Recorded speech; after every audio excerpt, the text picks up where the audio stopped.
إن الحمد لله نحمده ونستعينه ونستغفره ونعوذ بالله من شرور أنفسنا ومن سيئات أعمالنا من يهده الله فلا مضل له ومن يضلله فلا هادي له وأشهد أن لا إله إلا الله وحده لا شريك له وأشهد أن محمدا عبده ورسوله صلى الله تعالى عليه وعلى آله وصحبه وسلم تسليما كثيرا يا أيها الذين آمنوا اتقوا الله حق تقاته ولا تموتن إلا وأنتم مسلمون يا أيها الناس اتقوا ربكم الذي خلقكم من نفس واحدة وخلق منها زوجها وبث منهما رجالا كثيرا ونساء واتقوا الله الذي تساءلون به والأرحام إن الله كان عليكم رقيبا يا أيها الذين آمنوا اتقوا الله وقولوا قولا سديدا يصلح لكم أعمالكم ويغفر لكم ذنوبكم ومن يطع الله ورسوله فقد فاز فوزا عظيما أما بعد فإن خير الحديث كتاب الله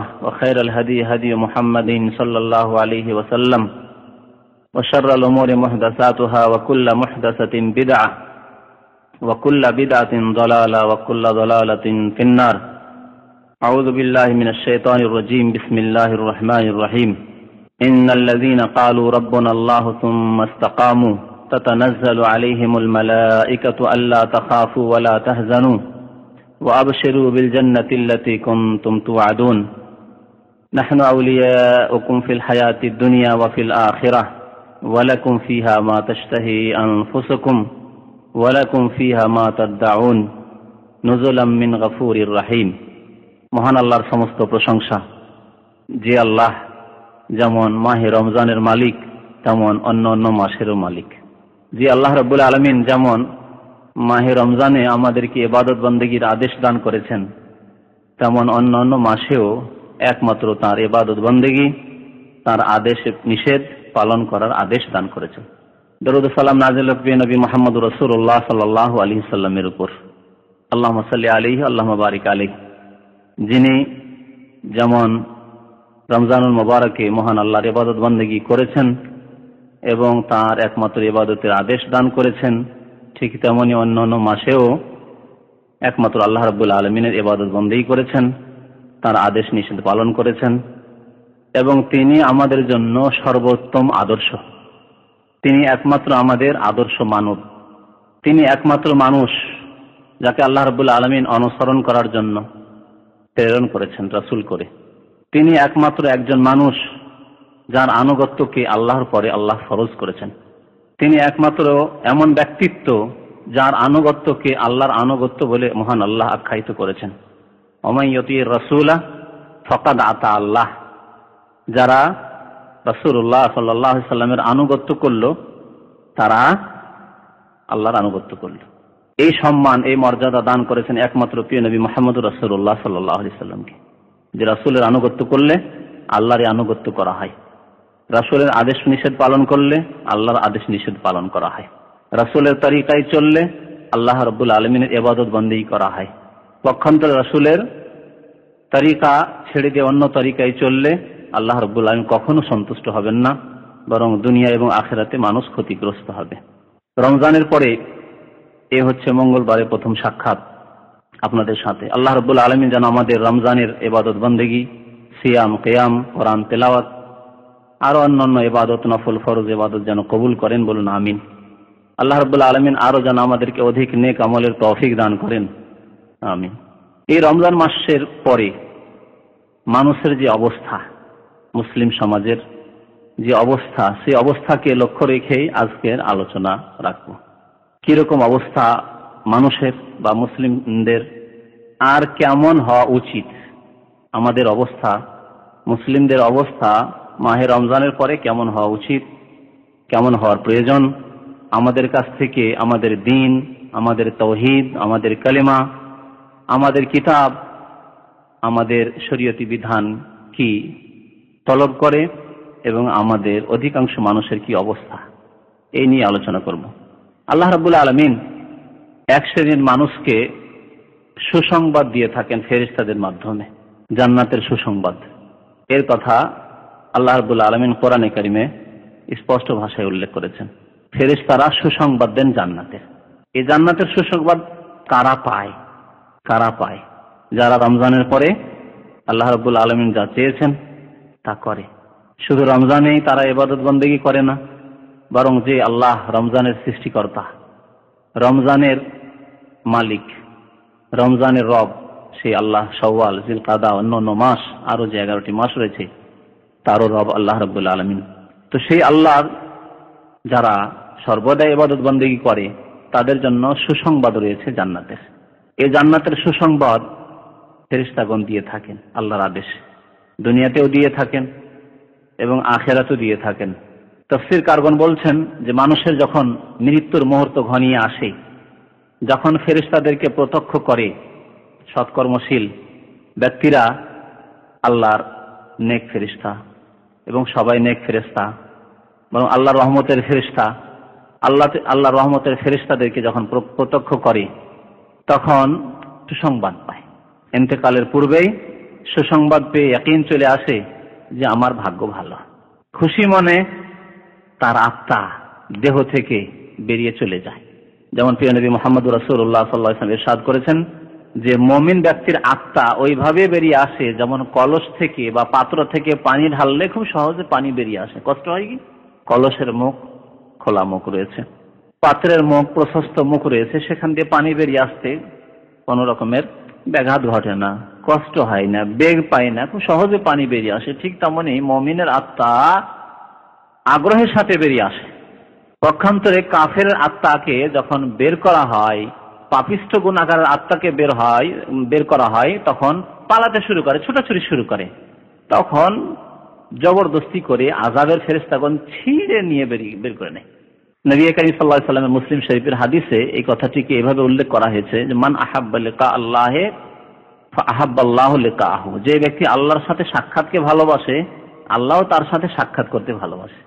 যে ব্যক্তি আল্লাহর সাথে সাক্ষাৎ করতে ভালোবাসে তার সাথে আল্লাহও সাক্ষাৎ করাকে ভালোবাসে, যে আমার প্রিয় বান্দা তাড়াতাড়ি সাক্ষাৎ হোক আমার সাথে। ওয়ামান কারিহা লিকা আল্লাহ, আর যে ব্যক্তি আল্লাহর সাথে সাক্ষাৎ করাকে অপছন্দ করে, ঘৃণা করে, না হোক দেখা, আল্লাহর সাথে দেখা করতে চায় না, ফাকাদ কারিহা আল্লাহু লিকাহ, তো আল্লাহও তার সাথে সাক্ষাৎ করাকে ঘৃণা করে।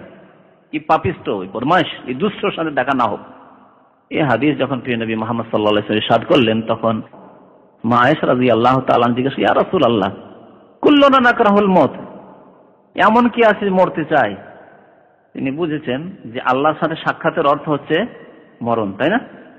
তাহলে এমন তো দুনিয়াতে কেউ নেই যে মরতে চায়, সবাই তো বেঁচে থাকতে চায়, যে আরো কিছুদিন সময় বাড়ুক, আরো কিছুদিন বয়স পেয়ে যায়, আরো কিছুদিন স্ত্রীর সাথে থাকি, আরো কিছুদিন ছেলে মেয়েদের সাথে থাকি, আরো কিছুদিন আয় উপার্জন করি, আরো কিছুদিন, এমনকি যদি নেকির উদ্দেশ্য বা একবারে দিনের উদ্দেশ্য নিয়েও থাকেন, তারপরে আরো কিছুদিন নামাজ পড়ার সুযোগ পেয়ে যায়, আরো সামনে 2-4-10টি রমজান পেয়ে যায়, ইবাদত বন্দেগীর সুযোগ পেয়ে যায়, ইত্যাদি ইত্যাদি।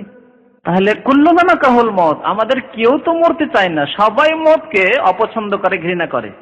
এই জন্য সামনে হঠাৎ করে একটা গাড়ি আসছে, দিবে ধাক্কা, অ্যাক্সিডেন্ট হইলেন হয়তো, তখন আপ্রাণ চেষ্টা করে পালাতেছে, তখন ঠিক কিনা বাঁচার জন্য চেষ্টা করেন। আল্লাহ না করে যদি আগুন লেগে যায় তাহলে কি করবেন? যেইভাবে হোক না কেন নিজেকে বাঁচাবার চেষ্টা করবেন। যেখানে কোন রকম বিপদ আসুক না কেন, সেই বিপদকে এড়িয়ে গিয়ে বিপদ থেকে উদ্ধার পাওয়ার জন্য যথাসাধ্য চেষ্টা করবে যে কোনো মানুষ। এটি হচ্ছে মানুষের প্রকৃতি। তাহলে তো নবী করিম সাল্লাল্লাহু আলাইহি ওয়াসাল্লামের সামনে আয়েশা রাদিয়াল্লাহু আনহা মানুষের প্রকৃতিটিকে তুলে ধরলেন, যে আমাদের প্রত্যেকেই তো মরণকে ঘৃণা করে, অপছন্দ করে, কেউ মরতে চায় না। আর আল্লাহ রাসূল কি বলছেন এই হাদিস, যে যেই ব্যক্তি আল্লাহর সাথে সাক্ষাৎকে ভালোবাসে আল্লাহ তার সাথে সাক্ষাৎকে ভালোবাসে। আমরা তো তাহলে মরতে চাই না, তার মানে আল্লাহর সাথে সাক্ষাৎ করতে চাই না। তাহলে আল্লাহ কি আমাদেরকে সবাইকে ঘৃণা করে? নবী করিম সাল্লাল্লাহু আলাইহি ওয়াসাল্লাম বললেন যে আয়েশা, যে অর্থটি তুমি বুঝেছো যে আল্লাহর সাথে সাক্ষাতের অর্থ হচ্ছে মওত আর আমরা কেউ মরতে চাই না, এই অর্থে এই হাদিস নয়, বরং অর্থ কি? তাহলে অর্থ হচ্ছে যে যখন মৃত্যুর মুহূর্ত ঘনিয়ে চলে আসে, এখন শেষ অবস্থা, আর রহমতের ফেরেশতাদেরকে মুমিন বান্দা, মুমিন মানুষ দেখে নিয়েছে, প্রত্যক্ষ করে নিয়েছে।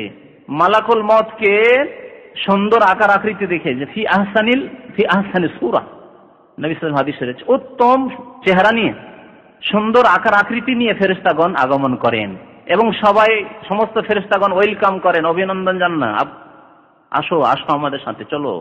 মেহমানকে যেমন সযত্নে সম্মানের সাথে খাতিরের সাথে নিয়ে যাও, এইরকম আদর আপ্যায়ন শুরু হয়ে যায়। তখন আকাঙ্ক্ষিত হয়, আলহামদুলিল্লাহ, তাড়াতাড়ি করে যদি আত্মা চলে যায়, আল্লাহর সাথে যত তাড়াতাড়ি সাক্ষাৎ হয়ে যাক না কেন। মুমিন বান্দার অবস্থাটি তখন এইরকম হয়।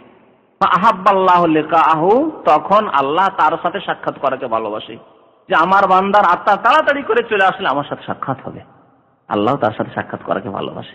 আল্লাহ তাকে প্রতিদান দিতে চায়। দুনিয়াতে অনেক কষ্ট করছে, পারিবারিক ক্ষেত্রে কষ্ট, ব্যক্তি জীবনের ক্ষেত্রে কষ্ট, অর্থের ক্ষেত্রে কষ্ট, দুনিয়া রুজি রোজগারের ক্ষেত্রে কষ্ট, কত রকমের কষ্ট পেতে হচ্ছে। কর্মক্ষেত্রে তাকে বসের পক্ষ থেকে, অমুকের পক্ষ থেকে, তমুকের পক্ষ থেকে কত রকমের কষ্ট করতে হচ্ছে। মেহনত, সমস্ত মেহনত, কষ্ট, ক্লেশ সব দূর, তার পেরেশানি দূর, আর আমার সাথে সাক্ষাৎ হয়ে যাক তার। আল্লাহ পছন্দ করে। পক্ষান্তরে পাপিষ্ঠ বান্দার যখন ইন্তেকালের সময় চলে আসে আর আযাবের ফেরেশতাদেরকে প্রত্যক্ষ করে নেয়, তখন তার আত্মা বের হতে চায় না, আপ্রাণ চেষ্টা করে যাতে করে মরতে না হয়, কিন্তু উপায় কি আছে? উপায় তো নেই। তখন সে ঘৃণা করে মওতকে, ঘৃণা করে আল্লাহর সাথে সাক্ষাৎকে, যে সাক্ষাৎ হলেই তো আযাব, মরলেই তো আযাব শুরু হয়ে যাবে, শাস্তি শুরু হয়ে যাবে। আযাবের ফেরেশতাদেরকে দেখতে পাওয়া গেছে, চোখে দেখে নিয়েছে, এখন চোখে দেখে ঈমান হয়ে গেছে, এখন আর ঈমান বিল গায়ব, অদৃশ্যের প্রতি ঈমান নেই, দেখে নিয়েছে। ফাকারিহাল্লাহু লিকাহু, সেই সময় সে যেমন ঘৃণা করে মরতে, চায় না মরতে, এই অবস্থায় যেতে চায় না, তখন আল্লাহ রাব্বুল আলামিন ওই লোকটিকে ঘৃণা করে বা এই ধরনের লোকদেরকে ঘৃণা করে। তো বলছিলাম যে এই মৃত্যুর সময় আল্লাহ রাব্বুল আলামিনের ফেরেশতাগণ সুসংবাদ শোনান জান্নাতের, আর শোনাবেন কাল কিয়ামতে হাসরের মাঠে সুসংবাদ। কাদেরকে? মহান আল্লাহ ইরশাদ করেছেন, ইন্নাল্লাযীনা ক্বালু রাব্বুনাল্লাহ, নিশ্চয় যারা বলল যে আমাদের পালনকর্তা, আমাদের রব, আমাদের মাবুদ আল্লাহ, আমাদের মাবুদ আল্লাহ, আমাদের সৃষ্টিকর্তা আল্লাহ। যখন সৃষ্টিকর্তা আল্লাহ, প্রতিপালক আল্লাহ, লালন পালন আল্লাহ করেন, রিজিক আল্লাহ দান করেন, সৃষ্টি করেছেন আল্লাহ, আমাদের মালিক আল্লাহ, আমাদের সবকিছু নিয়ন্ত্রণকারী আল্লাহ, তাহলে ইবাদত বন্দেগী কার হবে? সেই আল্লাহরই একমাত্র। রব্বানা আল্লাহ বলল, অর্থাৎ কালেমা লা ইলাহা ইল্লাল্লাহ মুহাম্মাদুর রাসূলুল্লাহর শাহাদাত দান করল। যে ব্যক্তি রব্বানা আল্লাহ বলে তার মানে কলিমা পড়া মুসলিম। তাহলে যারা কলেমার সাক্ষ্য দান করেনি, অস্বীকার করেছে আল্লাহ ছাড়া কেউ সত্য মাবুদ নেই, কথা অস্বীকার করেছে, অথবা মুহাম্মাদুর রাসূলুল্লাহ সাল্লাল্লাহু আলাইহি ওয়াসাল্লাম যে আল্লাহ রসুল তাকে অস্বীকার করেছে, কলেমাকে যারা অস্বীকার করেছে তাদের কোনো কাজে আসবে না, কোনো আমল পরকালে কাজে আসবে না। সুতরাং যারা মুমিন হলো কালেমা লা ইলাহা ইল্লাল্লাহ মুহাম্মাদুর রাসূলুল্লাহর উপর, কালু রাব্বানাল্লাহ, তাহলে কি কলেমা পড়া যথেষ্ট? লা ইলাহা ইল্লাল্লাহ পড়ে নেওয়া যথেষ্ট? মুমিন মুসলিম হওয়া যথেষ্ট না? যথেষ্ট নয়। তাই আল্লাহ বলেন সুম্মাস্তাকামু, অতঃপর তার উপর অবিচলিত থাকলো, অটল থাকলো। এই যে কলেমা পড়েছে, এই কলেমার যে দাবি, কলেমা তার কাছ থেকে যা কিছু চেয়েছে, যা স্বীকৃতি দিয়েছে তার বাস্তবায়ন হইতে হবে, যা কিছু বিশ্বাস করেছে তার বাস্তবায়ন হইতে হবে। সুম্মাস্তাকামু, এর নাম হচ্ছে ইস্তেকামাত। ইস্তেকামা মানে অবিচলিত থাকা, অটল থাকা। অটল থাকতে হবে কিসের উপর? ইমাম নাওয়াবী রাহমাতুল্লাহ আলাইহি এই সম্পর্কে তার প্রসিদ্ধ কিতাব রিয়াজুস সালিহিনে বলছেন যে ইস্তেকামা হিয়া লুজুমু তাআতিল্লাহ তাআলা, আল্লাহর আনুগত্যের ওপর অটল থাকা, অবিচলিত থাকা, আল্লাহর আনুগত্যের ওপর সব সময় কায়েম থাকা, প্রতিষ্ঠিত থাকা। তাহলে আল্লাহর আনুগত্য যেমন হইতে হবে রমজানে, তেমন হইতে হবে রমজানের পূর্বেও শাবানে, তেমন হইতে হবে রমজানের পরে শাওয়ালেও, তেমন হইতে হবে সকালে তো বিকালে, রাত্রে দিনে, লোকের সামনে তো লোকের চোখের অগোচরে, নির্জনে, সব সময় আল্লাহর আনুগত্যের উপর প্রতিষ্ঠিত থাকতে হবে, কায়েম থাকতে হবে। সুম্মাস্তাকামু, তাহলে দুইটি গুণ, কালেমা লা ইলাহা ইল্লাল্লাহর স্বীকৃতি দান করে বলল রব্বুনাল্লাহ, এবং তার উপর অবিচলিত থাকল। সুম্মাস্তাকামু, মহান আল্লাহ ইরশাদ করেছেন তাতানাজ্জালু আলাইহিমুল মালায়েকা, ফেরেশতা তাদের কাছে অবতরণ করেন। ফেরেশতা অবতরণ করেন মৃত্যুর সময়, যেমন নবী করিম সাল্লাল্লাহু আলাইহি ওয়াসাল্লামের বহু হাদিস রয়েছে। ফেরেশতা অবতরণ করেন কাল কিয়ামতে করবেন, এবং মুমিনদেরকে বা এই যে দুইটি গুণ যাদের কথা বলা হয়েছে তাদেরকে সুসংবাদ দান করবেন। এই যে অবিচলিত থাকতে হবে, অটল থাকতে হবে, প্রতিষ্ঠিত থাকতে হবে, এটি দুইটি ক্ষেত্রে। এ কথাটি আগে বলে দিই। একটি হচ্ছে ফরজের ক্ষেত্রে, ফরজ ওয়াজিব যেগুলি মানে করতেই হবে, ইসলামের বিধিবিধানে যেগুলি ফরজ ওয়াজিব সেগুলি বাধ্যতামূলক করতেই হবে, এই ক্ষেত্রে অটল থাকলো। আর আরেকটি কথা এর সাথে মনে রাখতে হবে, সেটি হচ্ছে নফলের ক্ষেত্রেও, নফলের ক্ষেত্রেও অটল থাকার চেষ্টা করতে হবে, অবিচলিত থাকতে হবে, যেই পথের ওপরে ছিলেন সেই পথের ওপরই থাকতে হবে। এই দুটি কথার পরে ব্যাখ্যা করবো, এজন্য এখন এটুকু বলে রেখে দিলাম। যেমন ফরজের ক্ষেত্রে আমাদেরকে অবিচলিত থাকতে হবে, অটল থাকতে হবে, তেমনি নফলের ক্ষেত্রেও, মুস্তাহাবের ক্ষেত্রেও অবিচলিত থাকতে হবে, অটল থাকতে হবে। তো আল্লাহর ফেরেশতাগণ কি বলেন? তাতানাজ্জালু আলাইহিল মালায়েকা আল্লা তাখাফু ওয়া লা তাহজানু। আল্লাহর ফেরেশতাগণ আসার পরে বলেন, তোমরা চিন্তিত হইও না আর ভীত হইও না। লা তাখাফু ওয়া লা তাহজানু, দুইটি কথা আল্লাহ রাব্বুল আলামিন বলেছেন, ফেরেশতাদের জবানে বলা হবে। আল্লা তাখাফু ওয়া লা তাহজানু, ভয় করিও না, ভীত হইও না আর চিন্তিত হইও না। এই সুসংবাদটি রয়েছে যারা আল্লাহকে স্বীকার করার পরে আল্লাহর ইবাদত বন্দেগীর বাস্তবায়ন করলো, আল্লাহ এবং তার রাসূলের আনুগত্য করলো, ইস্তেকামাত, যারা অবিচলিত থাকলো। এই দুইটি কথা আল্লাহ রাব্বুল আলামিন আল্লাহর আউলিয়াদের সম্পর্কে বলেছেন। যে আউলিয়া সম্পর্কে এক শ্রেণীর ভ্রান্ত মতবাদে যারা বিশ্বাসী, তারা মনে করেন যে আউলিয়া হওয়ার দরজা একেবারে সংকীর্ণ, সীমিত, এবং আউলিয়া কারা, যাদের কেরামতের কথা শুনি, যাদের অলৌকিকত্বের কথা শুনি, যাদের অনেক কিছু এইরকম শুনি সেইরকম শুনি, তারাই আল্লাহর ওলি। আল্লাহর ওলি, আল্লাহর বন্ধু, আল্লাহর দোস্তদের সম্পর্কে এই দুইটি কথাই বলা হয়েছে, এর বেশি বলা হয়নি। আলা ইন্না আউলিয়া আল্লাহে লা খাউফুন আলাইহিম ওয়া লা হুম ইয়াহজানুন। আল্লাহর যারা বন্ধু, আল্লাহর যারা ওলিউল্লাহ যারা, তাদের লা খাউফুন আলাইহিম, তাদের কোনো ভয় নেই, ভীতি নেই, ওয়া লা হুম ইয়াহজানুন, আর তারা চিন্তিত হবে না। দুইটি কথা বলেছে। আর দুইটি কথা বলা হয়েছে ওদের সম্পর্কে, কালু রাব্বুনাল্লাহ সুম্মা ইসতাকামু তাতানাজ্জালু আলাইহিল মালায়েকা আল্লা তাখাফু ওয়া লা তাহজানু। খৌফ নেই, ভয়ভীতি নেই, আর হুজুন নেই, চিন্তা নেই, দুশ্চিন্তা নেই। তারপরে মহান আল্লাহ ইরশাদ করেছেন, ওয়া আবশিরু বিল জান্নাহ, সেই জান্নাতের সুসংবাদ নিয়ে নাও। খুশির খবর, সুসংবাদ বলা হয় খুশির খবর, আনন্দের খবর, আনন্দ সংবাদকে বলা হয় বুশরা আরবি ভাষায়। ওই বুশরা থেকেই ও আবশেরু বিল জান্নাহ, সুসংবাদ নাও, তোমরা আনন্দিত হয়ে যাও, বিল জান্নাহ, সেই জান্নাতের কথা শুনে। আল্লাহু আকবার। এই কথাটি বলা হয় মানুষের ওই মৃত্যু মুহূর্তে, যার সৎ লোক যে ব্যক্তি, তাকে বলা হয় ও আবশেরু বিল জান্নাহ। মৃত্যু হচ্ছে, আত্মাকে আল্লাহর হাওয়ালা করে দিচ্ছে, আল্লাহকে সঁপে দিচ্ছে, শেষ সময়, আর সেই সময় খুশির খবর চলে আসছে। ও আবশেরু বিল জান্নাহ, কত ভাগ্যবান তারা। দুইটি গুণ মাত্র। রব্বুনাল্লাহ বলল, আমার রব আল্লাহ, আমি আল্লাহ ছাড়া আর কার দাসত্ব করি না, কার গোলামি করি না, কার ইবাদত বন্দেগী করি না, একমাত্র আল্লাহ ইবাদত বন্দেগী করি, আর তার উপর আমি অবিচলিত থাকি, কায়েম থাকি। ও আবশিরু বিল জান্নাতিল্লাতী কুনতুম তুআদুন, তোমাদেরকে যার প্রতিশ্রুতি দেওয়া হয়েছে। প্রতিশ্রুতি দেওয়া হয়েছে কাদের মাধ্যমে? নবীদের মাধ্যমে। সমস্ত আম্বিয়া এবং রাসূলগণ তাদের নিজ নিজ উম্মতকে এই প্রতিশ্রুতি ওয়াদা দিয়েছেন যে যারা ঈমান নিয়ে আসবে, সৎকর্মশীল হবে, তাদের জন্য জান্নাত রয়েছে। ইন্নাল্লাযীনা আমানু ওয়া আমিলুস সালিহাতি কানাত লাহুম জান্নাতুল ফিরদাউস নুজুলা। কত জায়গায় আল্লাহ রাব্বুল কোরআনে কারীমে বলেছেন, নিশ্চয় যারা ঈমান নিয়ে আসলো এবং সৎকর্মশীল হলো, তাদের জন্য জান্নাত রয়েছে। বিভিন্ন ভাষায় আল্লাহ রাব্বুল আলামিন এই কথাটিকে ব্যক্ত করেছেন। তাহলে এই যে ওয়াদা, প্রত্যেক আম্বিয়া, প্রত্যেক নবী নিজ নিজ কওম, জাতি, উম্মতের সাথে করেছেন। ওয়া আবশিরু বিল জান্নাতিল্লাতী কুনতুম তুআদুন। আরো ফেরেশতারা বলেন, নাহনু আউলিয়াউকুম ফিল হায়াতিদ দুনিয়া ওয়া ফিল আখিরাহ। ফেরেশতারা বলেন, আমরা আউলিয়াউকুম, তোমাদের বন্ধু। ফেরেশতা ঘোষণা করেন যে হে নেক মানুষ, হে সৎ মানুষ, হে মুমিন, তোমাদের বন্ধু আমরা।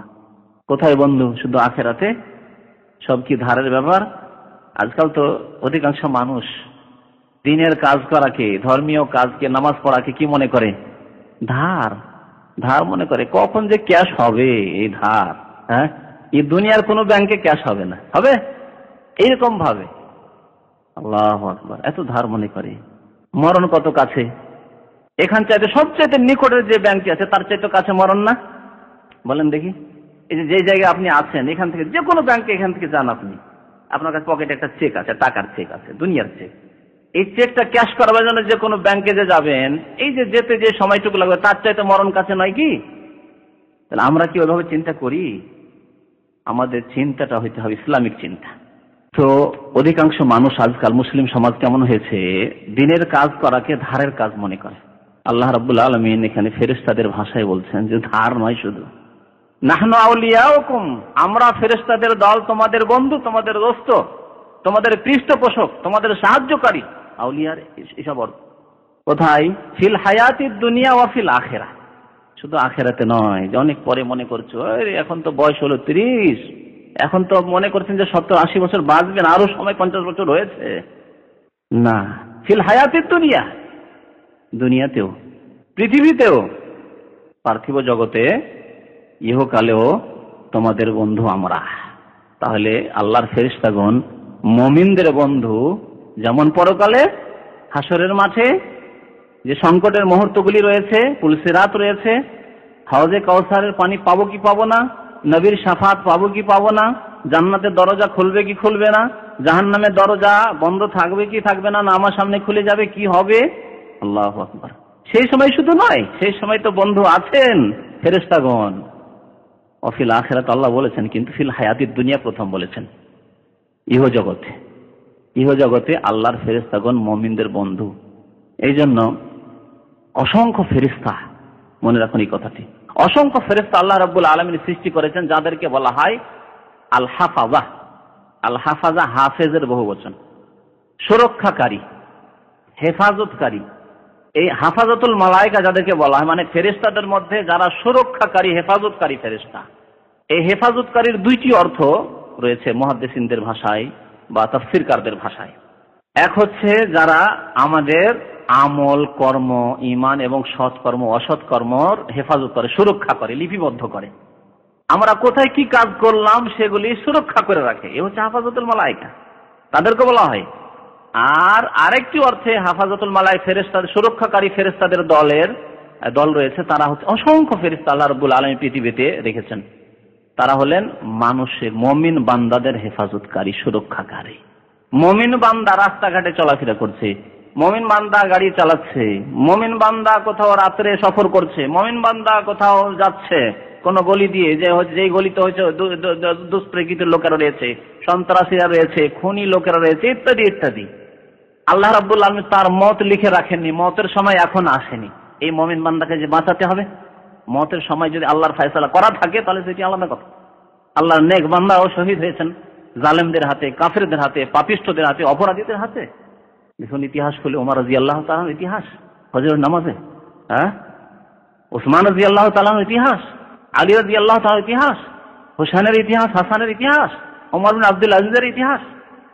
এজন্য বললাম যে যদি আল্লাহ রাব্বুল মত লিখে থাকেন তাহলে তো মত হবে। শাহাদাত যদি লিখে রাখে আল্লাহ রাব্বুল আলামিন, তাহলে ভাগ্যবান আপনি যে আপনি শহীদ হচ্ছেন। বাকি কথা হলো, যদি মুমিন বান্দার মত না থাকে অথবা বিপদ থেকে আল্লাহ রাব্বুল মুক্ত রাখার ইচ্ছা করেন, তাদের জন্য হাফাজাতুল মালায়েকা, সুরক্ষাকারী, হেফাজতকারী ফেরেশতা নিযুক্ত করে দেন, যে আমার বান্দা, ওই নেক বান্দা যাচ্ছে, তা হেফাজত করো। ভূমিকম্প হচ্ছে, অমুক বান্দার বাড়ি হেফাজত করো, হেফাজতুল মালায়েকা। ঘূর্ণিঝড় হচ্ছে, এই ফেরেশতারা আমার বান্দার বাড়ি ঘর হেফাজত করো। আল্লাহর ইচ্ছা, আল্লাহ রাব্বুল আলামিন ইচ্ছা করলে হেফাজত করবেন। এবং এইরকম অনেক ঘটনায় শোনা যায়, সেদিকে যাচ্ছে না, সেসব ঘটনা বা তার উদাহরণের দিকে। তো আল্লাহ রাব্বুল কি বলছেন, নাহনু আউলিয়াউকুম ফিল হায়াতিদ দুনিয়া ওয়া ফিল আখিরাহ। আল্লাহর ফেরেশতাগণ বলেন যে আমরা তোমাদের বন্ধু, হে মুসলিম, হে মুমিন, যাদের দুইটি গুণ রয়েছে, প্রথমে বলেছি, ইহ জগতে এবং ওয়া ফিল আখিরাহ, পরজগতে।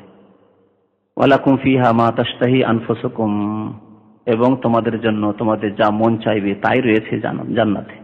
জান্নাতে যা ইচ্ছা আল্লাহ তাই দেবেন, এই আয়াতে আল্লাহ ঘোষণা করেছেন। যা ইচ্ছা, যা কিছু আপনি এখন কল্পনায় নিয়ে আসতে পারেন, আর সেটা আপনি কাল কিয়ামতে জান্নাতে যাওয়ার পরে চাইবেন আল্লাহর কাছে, তা আল্লাহ দেবেন। ওয়ালাকুম ফিহা মা তাদউন, আর যা তোমরা তলব করবে, তোমাদের যা কিছু আকাঙ্ক্ষা হবে, যা কিছু তুমি ডিমান্ড করবে, আল্লাহ রাব্বুল আলামিন তোমাকে পৌঁছাবেন। নুজুলাম মিন গাফুর রহিম, এই আতিথ্য হবে আল্লাহ রাব্বুল আলামিন, যিনি মার্জনাকারী, যিনি দয়াবান, রহিম, যিনি গফুর, তার পক্ষ থেকে আতিথ্য হবে। তো আগে একটি কথা বলেছি যে অবিচলিত থাকতে হবে দিনের ওপর সর্বদাই, ফরজের ক্ষেত্রে আর নফলের ক্ষেত্রে। এখন এই দুইটি বিষয়কে নিয়ে আলোচনা আগে বাড়ানো যাক। প্রথম নেন ফরজের ক্ষেত্রে। ফরজ দুই প্রকার, আবার করা ফরজ আর না করা ফরজ, দুইটি ফরজ রয়েছে। হ্যাঁ, বুঝতে পারলেন না? কিছু কাজ রয়েছে করা ফরজ, আর কিছু কাজকর্ম রয়েছে যেগুলি না করা ফরজ। করা ফরজ যেমন 5 ওয়াক্ত নামাজ পড়া ফরজ, ঠিক না? যেটি হচ্ছে সবচাইতে বড় রোগ মুসলিম সমাজের আজকে, যে নামাজ নেই, মুসলিম কিন্তু নামাজ নেই, আর থাকলেও সাময়িক নামাজ, মৌসুমী নামাজ, রমজানি নামাজ, থাকলেও 4 ওয়াক্ত নামাজ, 3 ওয়াক্ত নামাজ, ফজর পড়ি না, গাফিলতির সময় নামাজ পড়ি না। তাই নামাজ 5 ওয়াক্ত ফরজ, আল্লাহ 5 ওয়াক্ত নামাজ ফরজ করেছেন। আল্লাহ 4 ওয়াক্ত নামাজ কবুল করবেন না, 4 ওয়াক্ত নামাজ কবুল করবেন না, কারণ আল্লাহ 4 ওয়াক্ত ফরজ করেননি। আর আপনাকে আপনার হাতে ছেড়ে দেননি, আপনি যা কিছু পারলেন করলেন, যা কিছু পারলেন করলেন না, এরকম ছেড়ে দেওয়া হয়। ইবাদত মানে গোলামি, ইবাদত মানে দাসত্ব, গোলামি, আনুগত্য। সুতরাং আনুগত্য হচ্ছে যে আল্লাহ রাব্বুল আলামিন 5 ওয়াক্ত খামসু সালাওয়াতিন ফিল ইয়াউমি ওয়াল লাইলা, দিন রাত্রে 5 ওয়াক্ত নামাজ ফরজ করেছেন। নতুন মুসলমান হচ্ছে, নবী করিম সাল্লাল্লাহু আলাইহি ওয়াসাল্লামের দরবারে এসে আর প্রথমে প্রশ্ন করেছে, ইয়া রাসূলুল্লাহ আখবিরনি মাযা ফারাদাল্লাহু আলাইয়া মিনাস সালাত, হে আল্লাহ রাসূল বলুন যে আল্লাহ নামাজের ক্ষেত্রে কতটুকু আমার উপর ফরজ করেছেন। নবী করিম সাল্লাল্লাহু আলাইহি ওয়াসাল্লাম একজন নতুন মুসলমান, কোন ক্ষেত্রে এরকম হিকমত পাবেন যে জানি না এই নতুন মুসলমান কলমা পড়েছে, যদি তার জন্য ভারী হয়ে যায় 5 ওয়াক্ত নামাজ, সুতরাং একটু থেমে থেমে বলা যাক, একটু সবুর করে বলা যায়, আচ্ছা ঠিক আছে তোমার যা ইচ্ছা পড়ো, বাকি পরে দেখা যাবে, 1 সপ্তাহ 2 সপ্তাহ পরে বলবো, মাসখানেক পরে বলবো, 2 মাস 3 মাস পরে কিছু শিখে নিক, তারপরে বলবো 5 ওয়াক্ত নামাজ। এই ফর্মুলা নবী করিম সাল্লাল্লাহু আলাইহি ওয়াসাল্লাম কি অবলম্বন করেছিলেন? এটি হিকমত নয়, এটি হচ্ছে ইসলাম থেকে বেরিয়ে যাওয়া। সেই জন্য নবী করিম সাল্লাল্লাহু আলাইহি ওয়াসাল্লাম সাথে সাথে বলছেন খামসু সালাওয়াতিন ফিল ইয়াউমি ওয়াল লাইলা, দিন রাত্রে 5 ওয়াক্ত নামাজ পড়তে হবে। আল্লাহ 5 ওয়াক্ত নামাজ ফরজ করেছেন। সবচেয়ে বড় রোগ আজকে মুসলিম সমাজের হচ্ছে নামাজ না পড়া, এর চেয়ে বড় রোগ মুসলিম সমাজে আর নেই। নামাজ 5 ওয়াক্ত ফরজ করেছেন আল্লাহ রাব্বুল আলামিন, ফরজ করেছেন, জামাত সহকারে নামাজ পড়া ফরজ করেছেন। অধিকাংশ উলামাদের নিকটে জামাত সহকারে নামাজ পড়া ফরজ। আল্লাহ রাব্বুল আলামিন যাকাত ফরজ করেছেন। এগুলি হচ্ছে ইতিবাচক ফরজ, যা করতে হবে ফরজ। আল্লাহ জীবনে একবার হজ ফরজ করেছেন, বছরকে বছর সৌদি আরবে হয়ে যায়, হজই করেনি। 5 বছর 7 বছর 10 বছর হয়ে যাচ্ছে, দুনিয়ার সবকিছুই করলেন, গাড়ি বাড়ি হাঁড়ি সব করলেন, কিন্তু নামাজ আপনি হজটা করলেন না। হজ করেছেন? আমাদের সমাজের সবচেয়ে বড় রোগ। আর এই রোগ কোথা থেকে সৃষ্টি হয়েছে জানি না, কোথা থেকে যে শিখেছে। ছোট হজ আর বড় হজ, ছোট হজ আর বড় হজ। ভাইদেরকে জিজ্ঞেস করলে, ভাই হজ করেছেন? হুজুর ছোট হজ করেছি।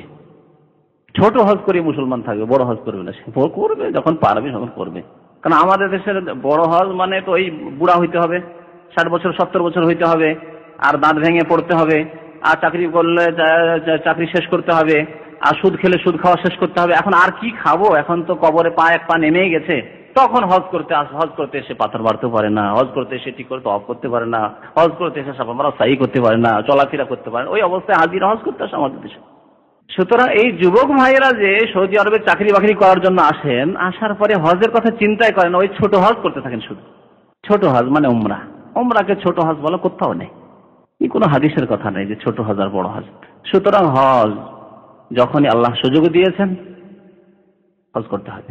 পয়সা হয়ে গেছে মক্কা পৌঁছার, সৌদি আরব আসার পরে হজ ফরজ হয়ে গেছে। যেখান থেকে হোক, দেশে থাকলেও হজ ফরজ হয়ে গেছে, হজের পয়সা হয়ে গেছে, পরিবারের খরচ দিয়ে গিয়ে মক্কা থেকে ফিরে আসতে পারবেন, হজ ফরজ হয়ে গেছে। তো আল্লাহ রাব্বুল আলামিন অনেক কাজ ফরজ করেছেন। মানুষের হকের ক্ষেত্রে যেসব আল্লাহ ফরজ করেছেন, মাতা পিতার সেবা, তাদের সাথে সদাচরণ ফরজ করেছেন, তাদের যতটা প্রয়োজন তাদের প্রয়োজন মিটানো আল্লাহ ফরজ করেছেন, প্রয়োজন মিটানো আল্লাহ ফরজ করেছেন। সবকিছু তাদেরকে দিয়ে দিতে হবে, যা উপার্জন করলে নাই, আল্লাহ ফরজ করেননি। আবার আল্লাহ ফরজ করেছেন এক কথাই, সেজন্য বললাম যে তাদের যা প্রয়োজন এবং সেই প্রয়োজন আপনি যতটা মেটাতে পারেন সে প্রয়োজন মেটানো আল্লাহ ফরজ করেছেন।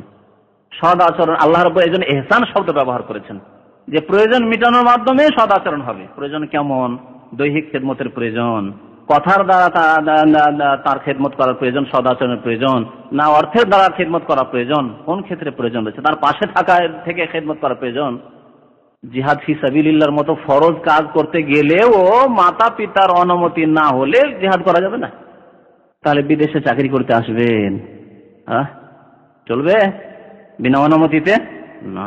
বাবা বলছেন না, আমার কোনো অভাব নেই, তোমাকে আমার পাশে থাকতে হবে, যেতে দেবো না, থাকতে হবে তার কাছে। এগুলি ফরজ। আচ্ছা, আর একটি ফরজ কি বলেছিলাম? না বাচক ফরজ মানে কিছু কাজ রয়েছে, বহু কাজ রয়েছে যেগুলি করতে হবে না, না করা ফরজ। যেমন শিরক সম্পর্কে, শিরক থেকে শুরু করেন। শিরক করা সবচেয়ে বড় হারাম কাজ। সুতরাং শিরক না করা কি সবচেয়ে বড় ফরজ। যেমন কালেমা লা ইলাহা ইল্লাল্লাহ, তাওহীদ, আল্লাহর একত্ববাদে বিশ্বাসী হয় এবং তার স্বীকৃতি দান করা প্রথম ফরজ, নামাজের আগেও তার স্থান। নামাজের আমরা যেহেতু মুসলিম সেজন্য সে কথাটি প্রথমখানে বলিনি। তাহলে শিরক থেকে যত রকমের শিরক রয়েছে, সমস্ত শিরকের প্রকরণ থেকে বেঁচে থাকা প্রথম ফরজ। তাহলে আপনাকে রব্বুনাল্লাহ বলার পরে অবিচলিত থাকতে হবে কিসের ওপর? শিরক থেকে বেঁচে থাকার ক্ষেত্রে যত রকমের শিরক হতে পারে, অন্তরের শিরক, কথার শিরক, আমলের শিরক, বড় শিরক, ছোট শিরক, তাবিজের শিরক, কবচের শিরক, আল্লাহ ছাড়া অন্যের শপথের শিরক, লোক দেখানো শিরক, যত রকমের শিরক হতে পারে, সমস্ত রকমের শিরক থেকে বেঁচে থাকার ক্ষেত্রে কি করতে হবে? অটল থাকতে হবে। কালু রাব্বুনাল্লাহ সুম্মা ইসতাকামু। তাহলে একজন মুমিন রমজান মাসের ইবাদত বন্দেগী করলো আর তারপরে আবার শিরক বিদআত করা শুরু করলো, তা চলবে না। তাবিজ বেঁধে নিল, আবার চলবে না। হারাম কাজ, আর অনেক হারাম কাজ রয়েছে। একটা বড় উদাহরণ দিলাম, নামাজ ত্যাগ করা কি হারাম কিনা? তা নামাজ ত্যাগ করা ফরজ, ঠিক না?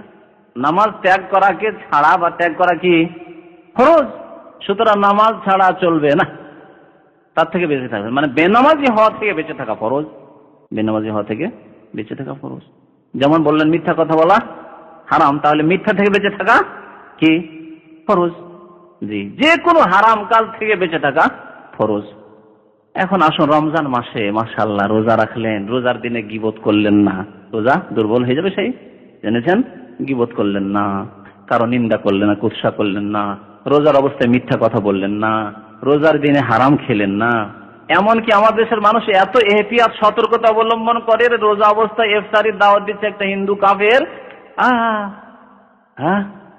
মুসলমান অনেক মুসলমান যারা হয়তো বেনামাজি, তার বাড়ি অনেক ইফতার করতে যায় না। আর অমুসলিম, আমাদের দেশে অমুসলিম যদি বলে যে তোমাকে ইফতারে আমি খাবার দেবো, না না না, আমার রোজা নষ্ট করতে যাবো নাকি? অমুসলিমের খাবার খেয়ে ইফতার করবো, রোজা নষ্ট করব, এরকম ধারণা আছে না অনেকের। তাহলে কত সতর্ক আপনি। আমি দেখাচ্ছি, এটা শরীয়তের মসলা যেই হোক না কেন, আপনি অমুসলিমের বাড়ি নবী সাল্লাল্লাহু আলাইহি ওয়াসাল্লাম দাওয়াত খেয়েছেন, খান, শুধু মিত্রতা বন্ধুত্বর খাতিরে না, কিন্তু দিনের স্বার্থে, অথবা সে খাওয়াইতে চাই খেতে পারে, অসুবিধা নেই। কিন্তু তারপরে আমাদের মুসলিম সমাজ, আমাদের জাতির অনেকে কি করে, অমুসলিমের খাবার খেয়ে ইফতার করবে না, অমুসলিমের খাবার খেয়ে সেহরি খাবে না, রোজা করে সেহরি খেয়ে রোজা রাখবে না। কারণ তার রোজাকে কি করতে চায়? বাঁচাতে চায়, শেষ করতে চায়। তাহলে রোজা সম্পর্কে কত সতর্ক আপনি একজন মুসলিম হিসাবে চিন্তা করুন তো দেখি। রোজার দিনে কেউ সিগারেট খেয়েছে বলতে পারবেন? রোজার অবস্থায়, রোজার দিনে, রাত্রে অনেকে হয়তো খাচ্ছে, যারা সিগারেট খাওয়া অভ্যস্ত, খেয়েছে কেউ। তাহলে রোজাকে কত আপনি হেফাজতে রাখছেন, রোজার অবস্থায় আপনি সিগারেট খাচ্ছেন না, অথচ সিগারেট খাওয়ার নেশা, এমন নেশা যে 2-4-5 প্যাকেট লাগে আপনার দিনে, সবকে আপনি তালাক দিয়ে দিয়েছেন। সিগারেটকে তালাক দিয়ে দিলেন, মিথ্যা বলা তালাক দিয়ে দিলেন। এমনকি আমাদের সমাজে কিছু লোকের আছে, অমুসলিমের দাওয়াতের খাবার তো খাবে না, অমুসলিম হোটেলের খাবার খাবে না, মিষ্টি রসগোল্লা খাবে না, জিলেপি খাবে না, কিছুই খাবে না, যেহেতু অমুসলিম তৈরি করে। কারণ কি? উদ্দেশ্য কি? উদ্দেশ্যটা ভালো কি না? উদ্দেশ্য হচ্ছে যে আমার রোজা সেট থাক, রোজা নষ্ট না হয়, রোজা দুর্বল না হয়, রোজা খারাপ না হয়। তাহলে যেমন রোজার অবস্থায় আপনি এত এহতিয়াত সতর্কতা অবলম্বন করলেন, তার রোজার পরে কি অবস্থা? আপনি কি মিথ্যা থেকে বাঁচছেন? আপনি কি গীবত থেকে বাঁচছেন? আপনি কি সিগারেট থেকে বাঁচছেন? কিছু লোকেরা আছে যে যারা রোজার অবস্থায় তো এসব থেকে বেঁচে থাকে। অনেক পাপ রয়েছে যেসব পাপ থেকে বেঁচে থাকে, রোজার অবস্থায় পাপ করে না। রোজা নষ্ট হবে না, হয়তো দুর্বল হবে, তারপরে সেগুলি করে না। কেন? রোজাকে দুর্বল করতে চায় না সে, বা রোজার রাতেও করে না। কত নেক কাজ করছেন, কত ভালো কাজ করছেন, যথাসাধ্য গুনাহ থেকে বেঁচে থাকছেন। আর যেমনই রমজান শেষ হলো, তারপরেই আপনার গুনার দরজা খুলে গেল, শয়তানকে সুযোগ দিয়ে দিলেন।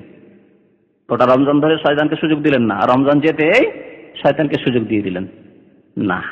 তো বলছিলাম যে ফরজের ক্ষেত্রে রাব্বুনাল্লাহ বলার পরে অটল থাকতে হবে, তাহলে জান্নাতের সুসংবাদ আমাদের জন্য রয়েছে। ফরজের ক্ষেত্রে মানে যা করতে হবে সব সময় করতে হবে, শুধু রমজানে না। মৌসুমী বর্ষার মতো 1 মাস বর্ষার 11 মাস একেবারে অনাবৃষ্টি দুর্ভিক্ষ, এই অবস্থা হলে কি হবে? 1 মাস যদি খুব খেয়ে নিলেন, ফসল পানি যথেষ্ট হয়েছে, শাক সবজি এই সেই খুব খেলেন, আর 11 মাস না খেয়ে থাকবেন নাকি? দুর্ভিক্ষে বাঁচতে পারবেন? যেমন আপনি বাঁচতে পারবেন না 11 মাস না খেয়ে, তেমনি আপনার ঈমান টিকবে না 11 মাসে। যেমনই নামাজ ছাড়া শুরু করলেন, যেমনই জামাত ছাড়া শুরু করলেন, যেমনই হারাম কাজ করা শুরু করলেন, যেমন শিরক বিদআত করা শুরু করলেন, সমস্ত আমল নষ্ট করে ফেললেন আপনি। তাহলে ফরজের ক্ষেত্রে অটল থাকতে হবে। ফরজ হচ্ছে 2 প্রকার, যা করা আল্লাহ ফরজ করেছেন সেই ক্ষেত্রে অটল থাকতে হবে, আর যা না করা আল্লাহ ফরজ করেছেন, অর্থাৎ সমস্ত হারাম কাজ, নাজায়েজ কাজ, অবৈধ কাজ থেকে বেঁচে থাকা ফরজ, সেসব থেকে বেঁচে থাকতে হবে। এই জামাতে নামাজ পড়ার কথাই নিয়ে নিন। জামাতে মসজিদে জায়গা হতো না রমজান মাসে। এমন কোন মসজিদ এখানে দেখে নেই যে মসজিদে একটু পরে একামতের পরে গিয়ে জায়গা পাওয়া যেত। একামতের পরে গেলে মসজিদে জায়গা পাওয়া যাবে না, এই অবস্থা। আর এখন দেখেন কি অবস্থা, 4 রাকাত শেষ হয়ে যাচ্ছে এশার নামাজ, তারপরে মসজিদ ভর্তি হচ্ছে না। আর ফজর যে মসজিদ ভর্তি হয়ে যেত রমজান মাসে, সেই মসজিদে এখন 1 লাইন 2 লাইন নামাজ পড়ে। কি অবস্থা! তাহলে কি করে জান্নাত পাওয়া যাবে? জান্নাত তো পাওয়া যাবে না এমনি। আল্লাহ বলছেন আম হাসিবতুম আন তাদখুলুল জান্নাহ। জান্নাত কি অত সস্তা? একেবারে জান্নাত অত সস্তা নয়। জান্নাতের অত্যন্ত মূল্য রয়েছে। জান্নাত ক্রয় করতে হবে ঈমানের দ্বারা, সৎ আমলের দ্বারা, জি, হারাম থেকে বেঁচে থাকার দ্বারা, পাপের কাজ থেকে বেঁচে থাকার দ্বারা এবং নেকির কাজের দ্বারা। এখন আসুন নফলের ক্ষেত্রে। নফলের ক্ষেত্রে এক শ্রেণীর লোকেরা মনে করে যে রমজান মাস হচ্ছে নফল ইবাদত বন্দেগীর মাস। রমজান মাসে মাশাআল্লাহ 1 খতম, 2 খতম, 3 খতম, খতম কোরআনের খতম। আজকাল মুসলিম সমাজের অধিকাংশ মানুষ কোরআন খতম করে কখন? রমজান মাসে। আর বাকি 11 মাস মিলেও একবার খতম হইল না। আর শুধু রমজান মাসে হয়তো 3 খতম দিয়েছে কমপক্ষে, ঠিক কিনা? আর এক শ্রেণীর লোকের আছে কোরআন না পড়তে পারলে যেই মসজিদে খতম তারাবি হচ্ছে চললো সেখানে, দূরে হইলো, ঠিক না? তাহলে খতম তারাবি রমজান মাসে পড়লো কষ্ট করে, আর সারা বছরে একটা খতম হলো না। কোরআন খতম করা নফল কাজ, ফরজ নয়। বা কোরআন তেলাওয়াত করা নফল কাজ, অতিরিক্ত কাজ, যাতে সওয়াব রয়েছে। আর যদি না পড়ে তো গুনাহ নেই। কিন্তু যদি কোরআনের জ্ঞান, যেগুলি বেসিক জ্ঞান রয়েছে, মৌলিক জ্ঞান রয়েছে, সেগুলি না থাকে তাহলে ফরজ। দিনের অতটুকু শিক্ষা ফরজ, যেটুকু না শিখলে দিন পালন করা যায় না, ততটুকু ফরজ। আর বাকি কথা হচ্ছে গোটা কোরআন তেলাওয়াত করা, গোটা কোরআনের তাফসীর বোঝা, গোটা কোরআন নিয়ে চর্চা করা, গোটা কোরআন নিয়ে গবেষণা করা ইত্যাদি, বারবার করে তেলাওয়াত এবং তার তরজমা তাফসীর পড়া, এগুলি তো মুস্তাহাব কাজ। এগুলির ক্ষেত্রে যেমন রমজান মাসে করতে হবে, তেমনি অন্যান্য মাসেও তার একটা অংশ থাকতে হবে। 1 মাস কোরআনের সাথে সম্পর্ক, গোটা 11 মাস কোরআন এক শ্রেণীর মানুষেরা, বরং অধিকাংশ মানুষের বাড়ির অবস্থা এরকম, কোরআনকে ওই যে সেলফে তুলে রেখে দিয়েছে, ধুলা পড়ে পড়ে পড়ে পড়ে কোরআন ময়লায় আবর্জনায় ভর্তি হয়ে গেছে, ঠিক কিনা বলেন? সারা বছর ছোঁয়াছুঁয়ি নেই কোরআন। আবার যখন রমজান মাস আসবে তো কোরআনটা তারপরে ধুলোবালি সাফ করে তখন আবার কোরআন খেয়ে নিয়ে বসে। এটা ইসলামিক তরিকা নাই। আলোচনা নফলের ক্ষেত্রে করছি। সুম্মাস্তাকামু, অবিচলিত থাকতে হবে। নবী করিম সাল্লাল্লাহু আলাইহি ওয়াসাল্লামের বুখারী শরীফে একটি হাদিস রয়েছে, আহাব্বুল আমাল ইলাল্লাহি আদওয়ামুহু ওয়া ইন কাল্লাহ। সবচাইতে প্রিয় আমল আল্লাহর নিকটে প্রিয় আমল কি? যেটি স্থায়ীভাবে করা হয়। স্থায়ীভাবে যে আমল করা হয় সেটি হচ্ছে আল্লাহর নিকট আহাব্বুল আমাল, প্রিয় আমল। ওয়া ইন কাল্লাহ, যদিও তার পরিমাণ অল্প হয়। পরিমাণ যদি অল্প হয় কিন্তু কন্টিনিউ করা হচ্ছে, নিয়মিত আপনি করে যাচ্ছেন, অল্প স্বল্পই হোক না কেন, সেটি আল্লাহ ভালোবাসেন।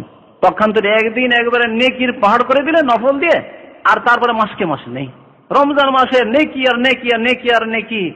8 রাকাত তারাবি পড়ে মনে শান্তি হচ্ছেন না। কোন মসজিদে 20 আছে, সেখানে 20 পড়বো, হইল 20।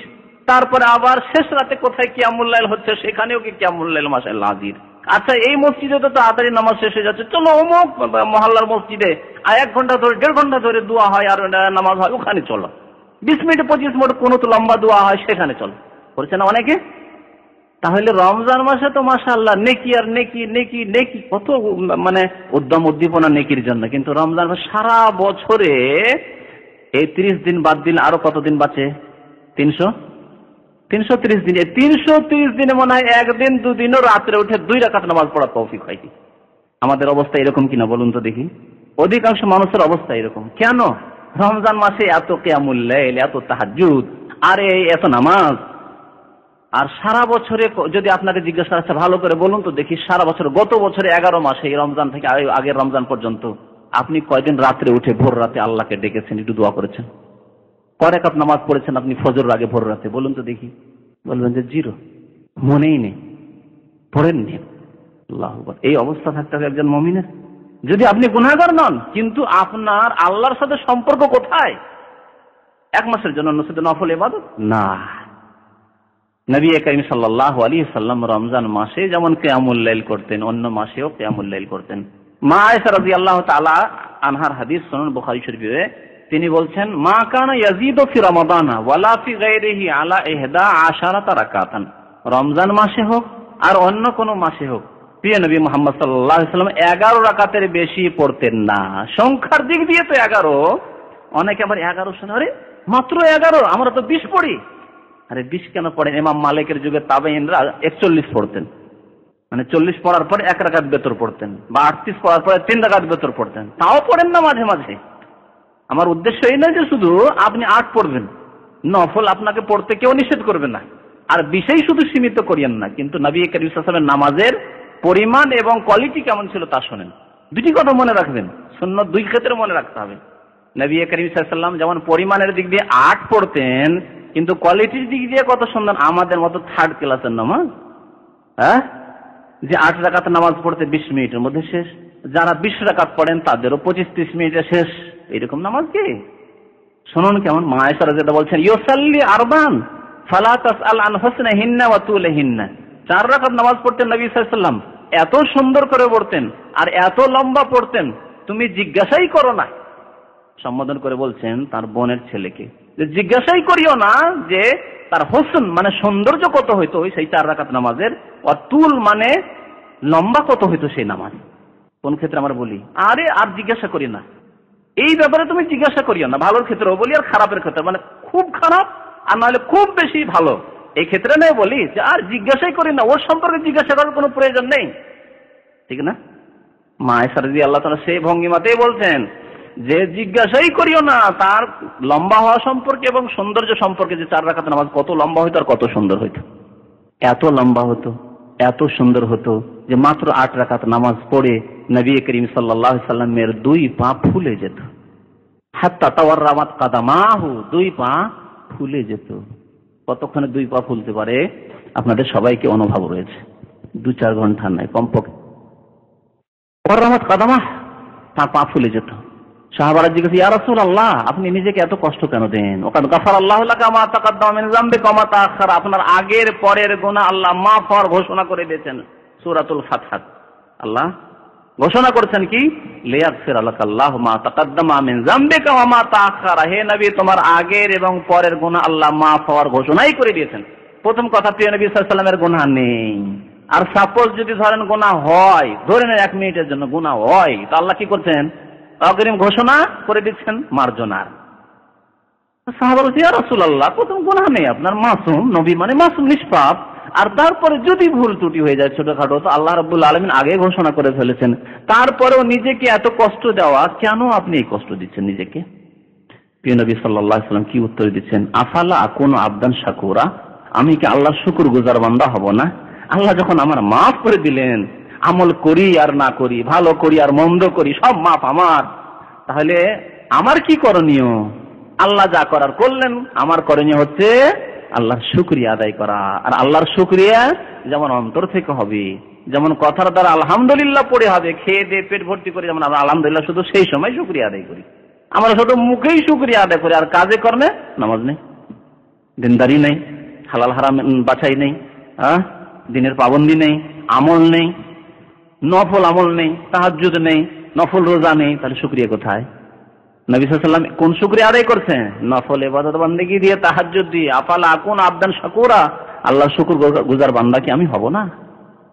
তো নফলের ক্ষেত্রে আসুন, এখন নফলের ক্ষেত্রে নামাজের কথা বলছিলাম, তাহলে নামাজের ক্ষেত্রে নফল কি করতে পারি রমজানের পরে, এ সম্পর্কে আমাদেরকে সজাগ হইতে হবে।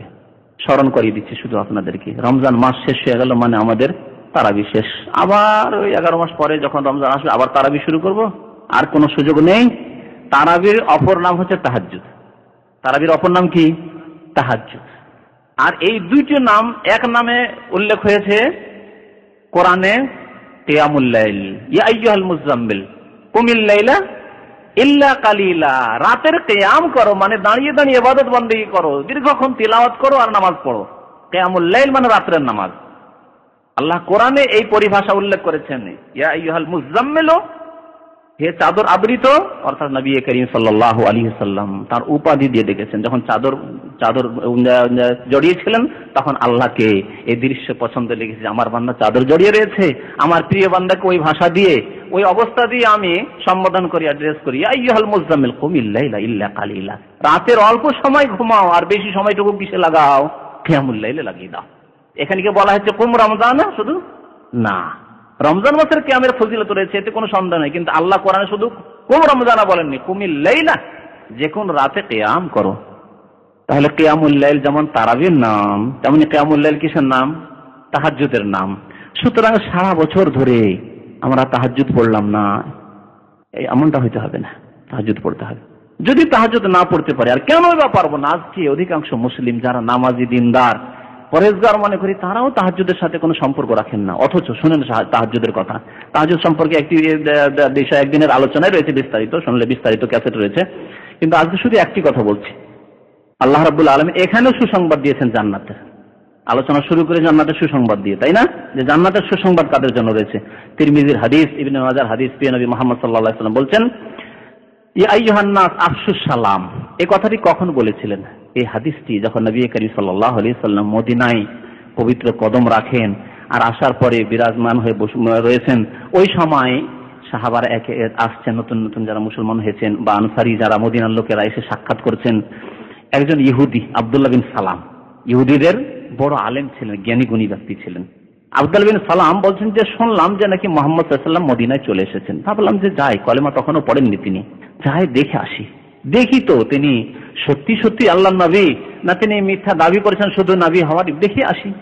আব্দুল্লাহ বিন সালাম এই হাদিস বর্ণনাকারী, তিনি বলছেন আমি যখন গিয়ে পৌঁছিলাম তখন প্রথম কথাটি যে আমার কানে পৌঁছিল তা ছিল এই কথাটি, এই হাদিসটি, ইয়া আইয়ুহান নাস। নবী করিম সাল্লাল্লাহু আলাইহি ওয়াসাল্লাম সাহাবায়ে কেরামদেরকে, মদিনার মুসলমানদেরকে সম্বোধন করে বলছেন, হে মানব সকল, আফসুস সালাম, তোমরা সালামকে ছড়িয়ে দাও। আফসু মানে ছড়িয়ে দেওয়া, তাহলে সালাম গোপনে গোপনে দিলে হবে না, মুখ চেনার লোককে শুধু সালাম দিলে হবে না, বরং সালাম প্রত্যেক মুসলিমকে দিতে হবে। আফসুস সালাম, সালামকে ছড়িয়ে দাও, সালামকে প্রসারিত করো, এই হচ্ছে আফসুস সালামের অর্থ। নবী করিম সাল্লাল্লাহু আলাইহি ওয়াসাল্লাম এর ব্যাখ্যায় বুখারী তার একটি হাদিস বলেছে, আলামান আরাফতা আমাল নাম তারিফ, যাকে চেনো আর যাকে চেনো না সবাইকে সালাম দাও। মুসলিম ইয়াকিন রয়েছে মোটামুটি যে মুসলিম, আর মুসলিম দেশে থাকলে অধিকাংশই মুসলিম, মুসলিমকে সালাম দাও। তো ইয়া আইয়ুহান নাস আফসুস সালাম, হে মানব সকল তোমরা সালামকে ছড়িয়ে দাও। আর কি করো? ওয়া আত'ইমুত তাআম, আর কি? খাদ্য দান করো, গরিব মিসকিনকে, ইতিম বিধবাকে খাবার দাও। ওয়া আত'ইমুত তাআম ওয়াসিলুল আরহাম, আর আত্মীয়দের সাথে সুসম্পর্ক বজায় রাখো, আত্মীয়দের সাথে সুসম্পর্ক বজায় রাখো। আজকের আমরা এমনই মুসলমান যে কারো চাচার সাথে সম্পর্ক নেই, কারো মামার সাথে সম্পর্ক নেই, কারো খালাফুফুর সাথে সম্পর্ক নেই, চাচাতো ভাই, খালাতো ভাই, মামাতো ভাইদের সাথে সম্পর্ক খারাপ, আপন ভাইয়ের সাথে সম্পর্ক খারাপ, বাবা মায়ের সাথে সম্পর্ক খারাপ, এই অবস্থা। সিলুল আরহাম, আত্মীয়দের সাথে সুসম্পর্ক বজায় রাখো। কয়টি কথা হইল? তিনটি হয়েছে। আফসুস সালাম, সালাম ছড়িয়ে দাও। আর কি করো? গরিব মিসকিনকে, অভাবীদেরকে খাদ্য দান করো। আর কি করো? আত্মীয়দের সাথে সুসম্পর্ক বজায় রাখো, বহাল রাখো। ওয়াসাল্লু বিল্লাইল, রাতে নামাজ পড়ো। রাতের নামাজ মানে কি? তাহাজ্জুদের নামাজ, কিয়ামুল লাইল। রাতে নামাজ পড়ো, তাহলে কি হবে? চারটি কথা। তাদখুলুল জান্নাতা বিসালাম, সুসংবাদ দিচ্ছেন প্রিয় নবী সাল্লাল্লাহু আলাইহি ওয়াসাল্লাম, জান্নাতে তোমরা নিরাপদে সহি সালামতে প্রবেশ করবে। তাদখুলুল জান্নাতা বিসালাম, কোনো চিন্তা নেই, জান্নাতে যাবেই। তাহলে জান্নাতে যাওয়ার জন্য এগুলো হচ্ছে চাবি, ব্যবস্থা। এই চাবিগুলিকে গ্রহণ করতে হবে, কাজে লাগাইতে হবে। তো নফল ইবাদতের কথা বলছিলাম, যে নফল তাহাজ্জুদের কথা, তাহাজ্জুদ পড়তে হবে। যদি কোন হাদিসটা? আব্দুল্লাহ বিন সালামের কথা, এটাই তো। আব্দুল্লাহ বিন সালাম রাদিয়াল্লাহু তাআলা বলছেন, পরে মুসলমান হলেন তিনি, তখন মুসলমান হননি। তিনি বললেন যে এই প্রথম এই কথাটি শুনলাম, এই চারটি কথা আব্দুল্লাহ বিন সালাম, হাদিসটি শেষ হয়ে গেছে। তাদখুলুল জান্নাতা বিসালাম, তাহলে সহি সালামত জান্নাতে যেতে পারবে। বলছিলাম তাহাজ্জুদের কথা। তাহাজ্জুদ কেন পড়তে পারবো না চেষ্টা করলে? তাহাজ্জুদ পড়তে পারেন না, ধরেন খুব কষ্টের কাজ করেন, মেহনতের কাজ করেন, পরিশ্রমের কাজ করেন, ঠিক আছে, তাহাজ্জুদ পড়তে পারেন না। 5 ওয়াক্ত নামাজ পড়েন, তাহাজ্জুদ না পড়ে তাহাজ্জুদের সওয়াব পেতে পারেন, এরকম কোন ব্যবস্থা আছে? কি ব্যবস্থা আছে বলুন তো দেখি? এশার নামাজ জামাতে পড়ুন আর ফজর নামাজ জামাতে পড়ুন, তাহলে কি হবে? সারা রাত তাহাজ্জুদ পড়ার সওয়াব পাওয়া যাবে। শুনেন সুসংবাদ নবী করিম সাল্লাল্লাহু আলাইহি ওয়াসাল্লাম, কত সহজ দিন। কষ্ট, মেহনতের কাজ করেন সারাদিন, তাহাজ্জুদ পড়া সম্ভব না, রাত 3টা 2:30টায় উঠে সম্ভব নয়। এশার নামাজ জামাতে পড়ে চলে আসলেন, ফজর নামাজ নিয়ত রাখেন, জামাত ব্যবস্থা রাখেন, অ্যালার্মের মাধ্যমে হোক, বন্ধু বান্ধব যারা নামাজি তাদেরকে বলে রেখে হোক, যেইভাবে হোক না কেন আপনি ফজরটা জামাত সহকারে পড়েন, তাহলে কি হলো? শুধু তাহাজ্জুদ নয়, আধা ঘন্টা 1 ঘন্টার তাহাজ্জুদের নেকি পেলেন না, সারা রাত তাহাজ্জুদ পড়ার নেকি পেলেন। এশার নামাজ জামাতে পড়লে, শুধু এশার নামাজ জামাতে পড়লেন, তার মানে এই না যে ফজর পড়বেন না, কিন্তু শুধু এশা পড়েই কতটা নেকি পাওয়া যাবে চিন্তা করুন তো। অর্ধেক রাত তাহাজ্জুদ পড়ার সওয়াব পেয়ে গেলেন আপনি। নবী করিম সাল্লাল্লাহু আলাইহি ওয়াসাল্লামের হাদিস। কত সহজ পথ, দিনের পথ। আপনি তাহাজ্জুদ পড়তে পারেন না, কিন্তু জামাতের পাবন্দি করেন। জামাতে নামাজ পড়লে কত গুণ হবে? 27 গুণ হবে।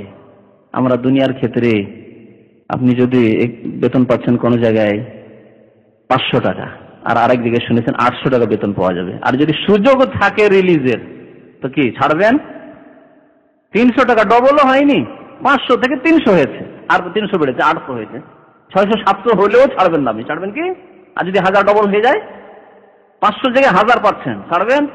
আর মালিক যদি চায় আপনার কাছে 5000 রিয়াল নেবো, তারপরে তোমাকে রিলিজ দেবো, তারপরে রিলিজ নিতে ছাড়বেন? বলেন না যে আপনারা বলছেন না, ছাড়বেন না, রিলিজ নেবেন। আরে 5000 টাকা উঠে যাবে, 5 মাসে 6 মাসে উঠে যাবে, তারপরে তো আমার ঠিক থাকবে। 1000 বেতন কোথায় 500 টাকা, কোথায় 1000 টাকা বেতন? চিন্তা করতে পেরেছেন? আচ্ছা, 1 গুণ পাচ্ছেন একা নামাজ পড়ে, আর জামাতে নামাজ পড়ে 27 গুণ। 27 গুণ, 500-কে 27 গুণ দেন তো কত টাকা হয় বেতন আপনার? তাহলে দুনিয়ার ক্ষেত্রে আমরা কত তৎপর, আর দিনের ক্ষেত্রে, আখেরাত বলছি না শুধু, কারণ দিন পালন করলে দুনিয়াও পাওয়া যাবে, আখেরাতও পাওয়া যাবে। সুতরাং দিনের ক্ষেত্রে, ধর্মের ক্ষেত্রে কত অনীহা আমাদের, যে জামাতের নামাজ না পড়ে ওই বাসায় নামাজ পড়েন এক শ্রেণীর লোকেরা। বলছিলাম রাতের নামাজের কথা। রাতের নামাজ যদি বেশি না পড়তে পারেন, 2 রাকাত নামাজ পড়েন উঠে। রাত্রেও পারলেন না নামাজ পড়তে, তো বললাম এশা আর ফজর পড়েন। আর একটি নামাজের কথা বলছি। নবী করিম সাল্লাল্লাহু আলাইহি ওয়াসাল্লাম বলেছেন, যারা তাহাজ্জুদ না পড়তে পারবে, এই তাহাজ্জুদের নেকিটা কালেক্ট করার জন্য, এই নেকি আমি হাসিল করব। কোথা থেকে হাসিল করবেন? দিনে নামাজ পড়ে হাসিল করা যাবে, নফল নামাজ। কি নামাজ? সালাতুদ দুহা। সালাতুদ দুহা, চাষতের নামাজ। নবী করিম সাল্লাল্লাহু আলাইহি ওয়াসাল্লাম বলছেন যে যেই ব্যক্তি রাত্রের নামাজ পড়তে হতো, তাহাজ্জুদ পড়ার অভ্যাস আছে, তার তাহাজ্জুদ ছুটে গেল, ঘুম ভাঙলো না, ফজর হয়ে গেল, তাহলে সাল্লা মিনান নাহারে সিনতায় আশরাতা রাকাতান, সেই ব্যক্তি দিনে জোহরের আগে আগে, অন্য হাদিস রয়েছে কাবলা জোহরে, জোহরের আগে আগে 12 রাকাত নামাজ পড়ে নেবে। তাহলে কি হবে? ওই যে রাত্রের ঘাটতি হয়ে গেছে, তাহাজ্জুদ পড়তে পারেননি, ও ঘাটতি পূরণ হয়ে গেল সকালবেলা। আরো এই ক্ষেত্রে হাদিস শুনিয়ে দিচ্ছি। 12 এই জন্য বলা হয়েছে যে রাত্রে আপনার 11 ছুটে গেছে, আর বেজোড় করে আর দিনে পড়া যাবে, তো 11কে 12 করে নেন। আরো শুনে, আবু হুরায়রা রাদিয়াল্লাহু তাআলা একটু দুর্বল মানুষ ছিলেন, স্বাস্থ্যের দিক দিয়ে দুর্বল মানুষ ছিলেন। স্বাস্থ্যের দিক দিয়ে দুর্বল মানুষ সাধারণত রাত জাগা মুশকিল। হ্যাঁ, রাত জাগলে দিনে বেকার হয়ে যাবে, দিনে কিছু করতে পারবে না, ঠিক না? তো আবু হুরায়রা রাদিয়াল্লাহু তাআলা আনহুকে নবী করিম সাল্লাল্লাহু আলাইহি ওয়াসাল্লাম কয়েকটি ওসিয়ত করেছেন, তার মধ্যে একটি ওসিয়ত ছিল যে তুমি বেতর পড়ে শুয়ে যাবে। তাহলে বেতর পড়ে শুয়ে যাওয়া মানে তাহাজ্জুদ তিনি পড়তে পারছেন না, ঠিক না? এই জন্য তাকে বললেন যে তুমি সালাতুদ দুহা পড়বে, চাষতের নামাজ পড়বে সকালবেলা, সকাল 8টা, 9টা, 10টা, 10:30টার আগে আগেই চাষতের নামাজ পড়বে। চাষতের নামাজ 2, 4, 6, 8 পর্যন্ত নবী করিম সাল্লাল্লাহু আলাইহি ওয়াসাল্লাম পড়েছেন। উনি পড়েন, 4 রাকাত পড়েন, 6 রাকাত পড়েন, 8 রাকাত পড়েন, এই নামাজটুকু পড়ে নেন। তাহলে কি হবে? আবু হুরায়রা রাদিয়াল্লাহু তাআলা আনহুকে নবী করিম সাল্লাল্লাহু আলাইহি ওয়াসাল্লাম এই পদ্ধতি শিখিয়ে দিয়েছিলেন। তুমি রাত্রে তো বেতর পড়ে নিচ্ছ, তাহাজ্জুদ পড়তে পারো না, কমজোর মানুষ, তো দিনে ওই চাষতের নামাজ পড়লে ওই নেকিটা হাসিল হয়ে যাবে। দিনে পড়েন। অনেকে ফ্রি রয়েছেন সকালবেলা, ডিউটি নেই হয়তো সকালবেলা, বা ডিউটি থাকলে হয়তো এমন হালকা ডিউটি রয়েছে যে আপনি ওযু করে নামাজ পড়তে পারবেন, তাতে বাধাও নেই, হয়তো স্বাধীনভাবে নিজের অফিসে কাজ করছেন, আপনি সেখানে নামাজ পড়তে পারেন, অনুমতি রয়েছে, তাহলে অসুবিধা নেই। অনুমতি না থাকলে হ্যাঁ চলবে না, তাহলে কারণ নফল আর আরেকদিকে ডিউটি করা আপনার ফরজ। সুতরাং ডিউটিকে বাদ দিয়ে আপনি নফল চাষতের নামাজ পড়েন, তা চলবে না। কিন্তু রোজার ক্ষেত্রে এখন আসুন কিছু কথা বলি। নফল ইবাদতের কথা বলছি, যে নফল ইবাদতের ক্ষেত্রে অবিচলিত থাকতে হবে। রোজার ক্ষেত্রে রমজান মাসের রোজা শেষ হয়ে গেল, তার মানে কি আমাদের রোজা শেষ হয়ে গেল না? আরো রোজা রাখার সুযোগ সুবিধা আছে। আছে কি আছে? প্রথম শাওয়াল মাস আসলেই নবী করিম সাল্লাল্লাহু আলাইহি ওয়াসাল্লাম ইরশাদ করেছেন শাওয়াল মাসের 6 রোজার কথা। শাওয়াল মাসের 6টি রোজার কথা নবী মুহাম্মদ সাল্লাল্লাহু আলাইহি ওয়াসাল্লাম ইরশাদ করেছেন, মান সামা রমাদানা ওয়া আতবাহু সিত্তাম মিন শাওয়াল কানা কাসিয়ামিদ দাহর। যে ব্যক্তি রমজান মাসে রোজা রাখলো, তারপরে কি করলো? ও আতবাহু মানে তারপরে, সিত্তাম মিন শাওয়াল, শাওয়াল মাসের 6 রোজা রাখলো, শাওয়াল মাসের 6টি রোজা রাখলো, তাহলে তার কি ফজিলত, কি পাবে সে আল্লাহর কাছে? সারা বছর রোজা রাখা। নবী সাল্লাল্লাহু আলাইহি ওয়াসাল্লাম কি বলেছেন? সিয়ামুদ দাহর, মানে সারা জীবন রোজা। এই সারা জীবনের অর্থ কি? সারা জীবনের অর্থ মানে প্রত্যেক বছর রমজান মাসে রোজা রাখলো, এবং রমজান মাসের সাথে সাথে শাওয়াল মাসের 6টি রোজা, প্রত্যেক বছর তার এই নিয়ম। মানে বছরে কতটি রোজা রাখলো? তাহলে 36টি রোজা রাখলো। তাহলে 36টি রোজা বছরে যদি রাখে, তাহলে আল্লাহ কি দেবেন? সারা বছরের নেকি দেবেন। কেন? কারণ আল্লাহ ঘোষণা করেছেন মান জাআ বিল হাসানাতি ফালাহু আশারু আমসালিহা, যে ব্যক্তি নেকি করলো তাকে আল্লাহ কমের পক্ষে কত দেবেন? 10 গুণ দেবেন। 10 গুণ দেবেন। তাহলে 36 10-এ কত হয়ে যাবে? 360। তাহলে 36টি রোজা রেখে 360টি রোজার নেকি পেয়ে গেলেন। আবার আগামী রমজান আসলো, রমজান মাসে রোজা রাখলেন, আবার 6টি সওয়ালের রোজা রাখলেন, আবার 36 হয়ে গেল, সারা বছর রোজা হয়ে গেল। এইভাবে প্রত্যেক বছর যদি আপনি রমজানের রোজা রাখার পরে সওয়ালে 6টি রোজা রাখেন, তাহলে সারা জীবন রোজা রাখার সওয়াব হয়ে গেল। সারা জীবন খেয়ে থাকলেন, রোজা রাখলেন না, কিন্তু সারা জীবনের রোজার সওয়াব আল্লাহর কাছে পেয়ে গেলেন। আমল নামায় রয়েছে 360 রোজা, আর রাখার ক্ষেত্রে মাত্র 36টি রোজা রেখেছেন। 36-এর ওপরে একটা শূন্য বেড়ে গেল, আর ডান দিকে একটা শূন্য বেড়ে যাওয়া মানে তো বুঝতে পারছেন, তাই না? এটা আর বাম দিকের শূন্য নয় যে কোনো কাজে লাগবে না, ডান দিকের শূন্য 360 হয়ে গেল। তো এই একটি করণীয় রয়েছে যা শাওয়াল মাসেই করতে হবে। যদি কাজা থাকে তাহলে কি করতে হবে? রমজান মাসে সফরে ছিলেন, রমজান মাসে অসুস্থ ছিলেন, সে রোজাগুলি থেকে গেছে, তাহলে কি করতে হবে? এই ক্ষেত্রে কাজাগুলি আগে করে নিতে হবে। কারণ নবী সাল্লাল্লাহু আলাইহি ওয়াসাল্লামের হাদিসে কি বলেছে? মান সামা রমাদান, যে রমজানের রোজা রাখলো আর তারপরে 6 রোজা রাখলো। সুতরাং আগে কাজা আর তারপরে 6 রোজা রাখতে হবে। এটি হচ্ছে শরীয়তি তরিকা। জি, এক রোজার জন্য কাজা, একটি রোজা, এক রোজার জন্য একটি রোজা কাজা, এর জন্য কোনো কাফারা নেই। তবে একটি বড় গুনাহ শুধু রমজান মাসে যদি কেউ সহবাস করে তাহলে তার জন্য কাফারা রয়েছে। আর সে তো ওজরে ছেড়েছে, মানে একজন মুসলিম ওজর ছাড়া রোজা ছাড়বে না, হয় সফর অথবা রোগ অসুস্থতা, এই দুইটির একটি কারণে হয়তো রোজা ছেড়েছে। এছাড়া কোনো শরীয়তি কারণ নেই যে রোজা ছাড়বে। সেহরি খেতে পায়নি, রোজা ছেড়ে দিয়েছে, আর একটি রোজা দিয়েছে, ঘাটতি পূরণ করবে না। নবী করিম সাল্লাল্লাহু আলাইহি ওয়াসাল্লাম এই ক্ষেত্রে বলেছেন যদি কেউ বিনা কারণে, শরীয়তের এই দুইটি কারণ সফর আর রোগ, এছাড়া যদি বিনা কারণে রোজা ছাড়ে, সেহরি খেতে পারে না, রোজা ছেড়ে দিল, খুব পিপাসা লেগেছে রোজা ছেড়ে দিল, আজকে বেশি মেহনতের কাজ করেছি সেজন্য রোজা ছেড়ে দিলাম, তাহলে লাম ইয়াকযহি সিয়ামুদ দাহর, সারা জীবন রোজা রেখেও একটি রোজার ঘাটতি পূরণ করতে পারবে না। একটি রোজা ছেড়ে দিয়েছে, সেই রোজার সারা জীবন রোজা রেখে ঘাটতি পূরণ হবে না। কারণ রমজানুল মুবারকের রোজা অন্য কোনো মাসে আপনি বছরকে বছর সারা জীবন রোজা রেখেও ঘাটতি পূরণ হবে না এবং মাফ হবে না তওবা ছাড়া। একটি পথ রয়েছে, আল্লাহর কাছে তওবা করতে হবে। তো এই ছিল এক নফল রোজা। এই রোজা যখন শেষ হয়ে গেল, আরো সারা বছর রোজার নেকির পথ রয়েছে, খুব সহজ, কিন্তু আমরা আসলে আমল করি না।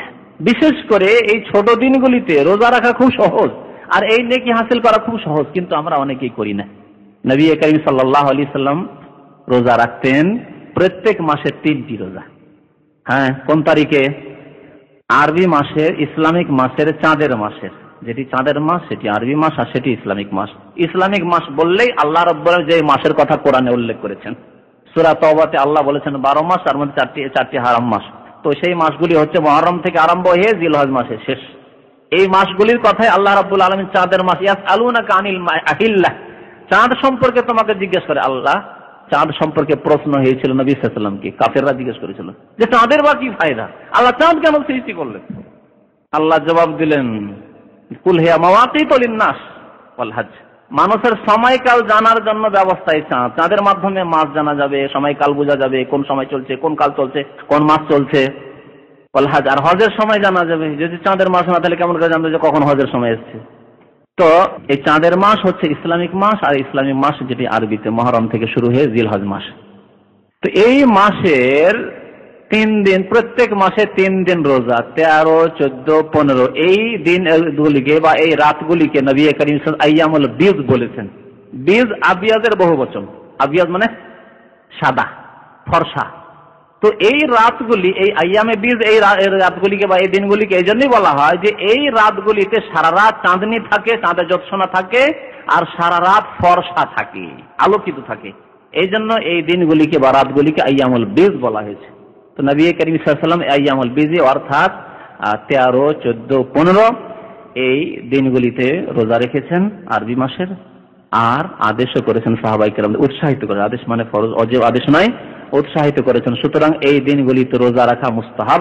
আর ফজিলত কি? নবী সাল্লাল্লাহু আলাইহি ওয়াসাল্লাম বলছেন যে সিয়ামু সালাসাতি আইয়ামিন মিন কুল্লি শাহর, প্রত্যেক মাসে 3 দিন রোজা রাখা আইয়ামুল বীজ, হাযা সিয়ামুদ দাহরি কুল্লি, এ হচ্ছে সারা জীবন রোজা রাখার নাম।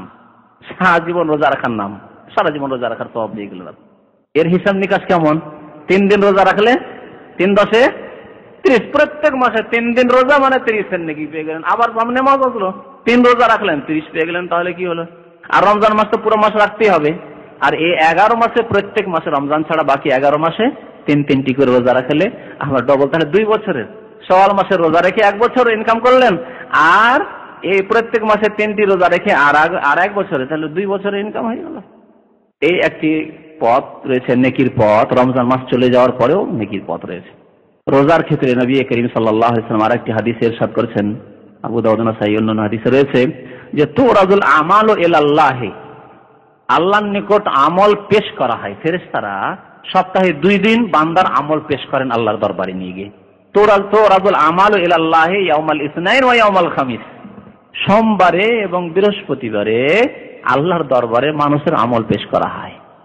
একটি কথা জানলাম। তারপরে নবী কি বলছেন?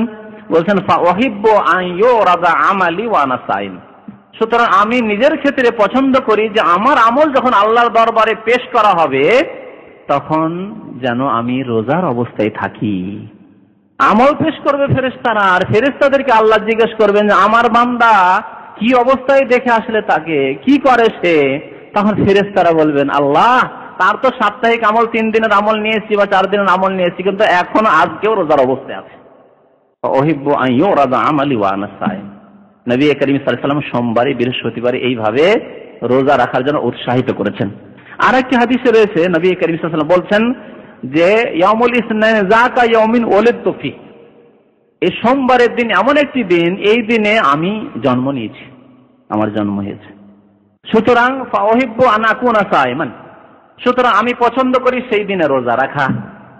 তাহলে নবী করিম সাল্লাল্লাহু আলাইহি ওয়াসাল্লাম সোমবারে রোজা রেখেছেন, তার 2টি কারণ জানতে পারলাম, ঠিক না?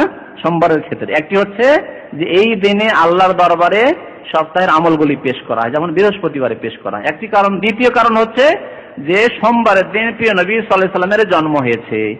মুসলিম শরীফের হাদিস যে সোমবারে জন্ম হয়েছে নবী সাল্লাল্লাহু আলাইহি ওয়াসাল্লামের। সুতরাং এই দিনে নবী সাল্লাল্লাহু আলাইহি ওয়াসাল্লাম রোজা রাখতে ভালোবাসতেন। শুকরান আল্লাহ, তুমি আমাকে মানুষ করে জন্ম দিয়েছো, শুধু না মানুষের মধ্যে শ্রেষ্ঠ মানুষ করেছো, আবার শ্রেষ্ঠ মানুষ করে আমাকে নবী রাসূল করেছো। আল্লাহ আমাকে রাসূল করার পরে শেষ রাসূল করেছো, খাতামুল আম্বিয়া সাইয়্যিদুল মুরসালিন করেছো আল্লাহ। তাহলে আল্লাহ শুকরিয়া। নবী করিম সাল্লাল্লাহু আলাইহি ওয়াসাল্লাম সোমবারে এই 2টি কারণে রোজা রাখতেন। এই হাদিসটিকে পেশ করে আমাদের মিলাদি ভাইয়েরা কি বলেন জানেন?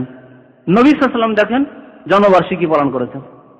দেখেন না, নবী সাল্লাল্লাহু আলাইহি ওয়াসাল্লাম জন্মবার্ষিকী পালন করলেন। তারা বলে, তাদের কিতাবে লেখা আছে নবী সাল্লাল্লাহু আলাইহি ওয়াসাল্লাম জন্মবার্ষিকী পালন করলেন।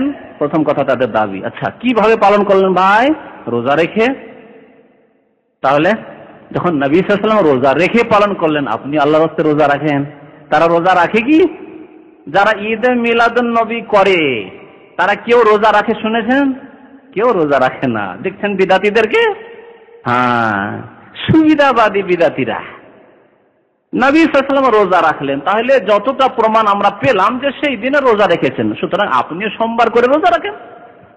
আচ্ছা, সোমবার বছরে একবার আসে না প্রত্যেক সপ্তাহে আসে? আরো মজার কথা শুনুন, বছরে একবার। আর বিদাতীরা ঈদে মিলাদুন নবী করে কখন? প্রত্যেক সপ্তাহে। বছরে একবার, ওই 12 রবিউল আউয়ালে। আবার 12 রবিউল আউয়াল মঙ্গলবার হোক, আর শুক্রবার হোক, আর বৃহস্পতিবার, আর শনিবার হোক, আর রবিবার হোক, 12 রবিউল আউয়ালে করে। আর নবী করিম সাল্লাল্লাহু আলাইহি ওয়াসাল্লাম 12 রবিউল আউয়ালে রোজা রেখেছেন। এখানেই ধরেন আপনি তাদেরকে, বিদাতীদেরকে চেপে ধরেন। 12 রবিউল আউয়ালে নবী সাল্লাল্লাহু আলাইহি ওয়াসাল্লাম কখন রোজা রেখেছেন? 12 রবিউল আউয়াল হিসাবে নবী সাল্লাল্লাহু আলাইহি ওয়াসাল্লাম কখনো রোজা রাখেননি। এই আমি বীজের রোজা 13, 14, 15, তাহলে 12তে পড়ে না। হ্যাঁ, সোমবার প্রতি বছর 12 রবিউল আউয়াল হবে না, হবে কি? বুঝতে পারছেন তো? না বুঝেন না?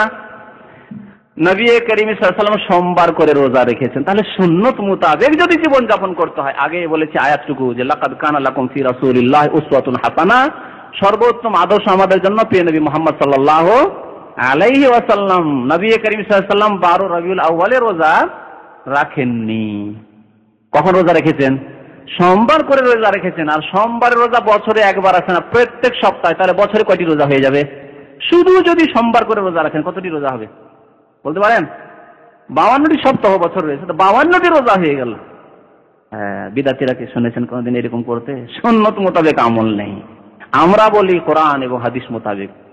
যদি আপনি সত্যি নবীকে ভালোবাসেন তাহলে সোমবার করে নবী করিম সাল্লাল্লাহু আলাইহি ওয়াসাল্লাম রোজা রেখেছেন। দুইটি কারণে, আপনিও দুইটি কারণে রোজা রাখেন, দুইটি নিয়ত রাখেন যে আল্লাহ আমার আমল তোমার দরবারে পেশ করা হবে, সুতরাং সোমবারে আমি রোজা রাখবো। হে আল্লাহ, তুমি আমার প্রিয় রাসূলকে সোমবারে জন্ম দিয়েছো, সুতরাং আমি সোমবার রোজা রাখবো। আলহামদুলিল্লাহ, সুন্নত মোতাবেক আপনার আমল, এই তরিকার উপর আমল করুন। তো এই বলছিলাম রোজা সম্পর্কে কিছু কথা। এছাড়াও নবী করিম সাল্লাল্লাহু আলাইহি ওয়াসাল্লামের হাদিস রয়েছে, আরো যারা পারবে, আমরা তো পারবো না, এই রোজাগুলি তো রাখতে পারি না, কিন্তু শুনেই দিই, শুনতে তো দোষ নেই। আর আল্লাহর কোনো বান্দা হতে পারে যে শক্তিশালী আছে, যা হয়তো আমার ধারণার বাইরেও সেটা হতে পারে। এবং মানুষ যখন রাখতে পেরেছে কখনো, তো আমরাও তো মানুষ, কেন বা পারবো না? নবী করিম সাল্লাল্লাহু আলাইহি ওয়াসাল্লাম ইরশাদ করেছেন যে আহাব্বুস সিয়াম ইলাল্লাহি সিয়ামু দাউদ আলাইহিস সালাম, সবচেয়ে প্রিয় রোজা আল্লাহর নিকটে কার রোজা? দাউদ আলাইহিস সালামের রোজা। কেমন রোজা রাখতেন তিনি? নফল রোজা। কানা ইয়াসুমু ইয়াওমান ওয়া ইফতিরু ইয়াওমান, একদিন রোজা রাখতেন, একদিন ছাড়তেন, একদিন রোজা, একদিন পানাহার। তাহলে বছরে 6 মাস তিনি রোজা রাখতেন।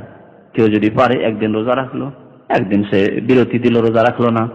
এটি হচ্ছে দাউদ আলাইহিস সালামের সুন্নাত। এবং এই সুন্নাত বিগত সুন্নাত হলেও যেহেতু নবী করিম সাল্লাল্লাহু আলাইহি ওয়াসাল্লাম এই সুন্নাতকে স্বীকৃতি দান করেছেন, অনুমোদন দিয়েছেন, সাব্যস্ত রেখেছেন, সুতরাং এটি শুধু দাউদ আলাইহিস সালামের সুন্নাত না, তার সাথে সাথে এটি প্রিয় নবী মুহাম্মদ সাল্লাল্লাহু আলাইহি ওয়াসাল্লামেরও সুন্নাত। তো এই ছিল রোজার ক্ষেত্রে, রোজার ইবাদত বন্দেগী। কোরআন তেলাওয়াতের ক্ষেত্রে ধরেন, কোরআন তেলাওয়াত শুধু রমজান মাসের সাথে সীমিত রাখলে হবে না। আমরা হিসাব করে দেখেছি, যদি আমরা আমলের ক্ষেত্রে কত দুর্বল, কিন্তু এই কোরআন তেলাওয়াতের একটা হিসাব বলছি, খুব সহজ হিসাব। আজান হয়ে যাচ্ছে, তাই না? এখানে আজান হলে দোকানপাট বন্ধ, কাজকর্ম বন্ধ, সবকিছুই বন্ধ। আপনি অফিসে চাকরি করে ইচ্ছা করলে আজানের সাথে সাথে নেমে চলে, কেউ কিছু বলবে না। বলবে কি যে কেন তুমি কাজ বন্ধ করলে? না, বলবেন না, আজান হয়ে গেছে, বন্ধ করে দেন কাজকর্ম। তাহলে আজান থেকে নিয়ে একামতে এখানে আলহামদুলিল্লাহ সুন্নত তরিকায় 15 মিনিট, 20 মিনিট, 25 মিনিট সময় দেওয়া হয়। কোন কোন নামাজে 15 মিনিট, 20 মিনিট সময় দেওয়া হয়। মাগরিবে কমপক্ষে 10 মিনিট সময় দেওয়া হয়। তাহলে আজানের সাথে সাথে যদি মসজিদে আপনি গিয়ে ঢুকে পড়েন, 2 রাকাত তাহিয়াতুল মসজিদ পড়লেন, তার সওয়াব পেলেন। আর তার সাথে সাথে কোরআন তেলাওয়াত করতে বসে যান। বাস্তবে এটি পরীক্ষা করে দেখা গেছে যে মাস শেষ হওয়ার আগেই কোরআন খতম হয়ে যাবে আপনার। আমল করে দেখুন শুধু আপনি।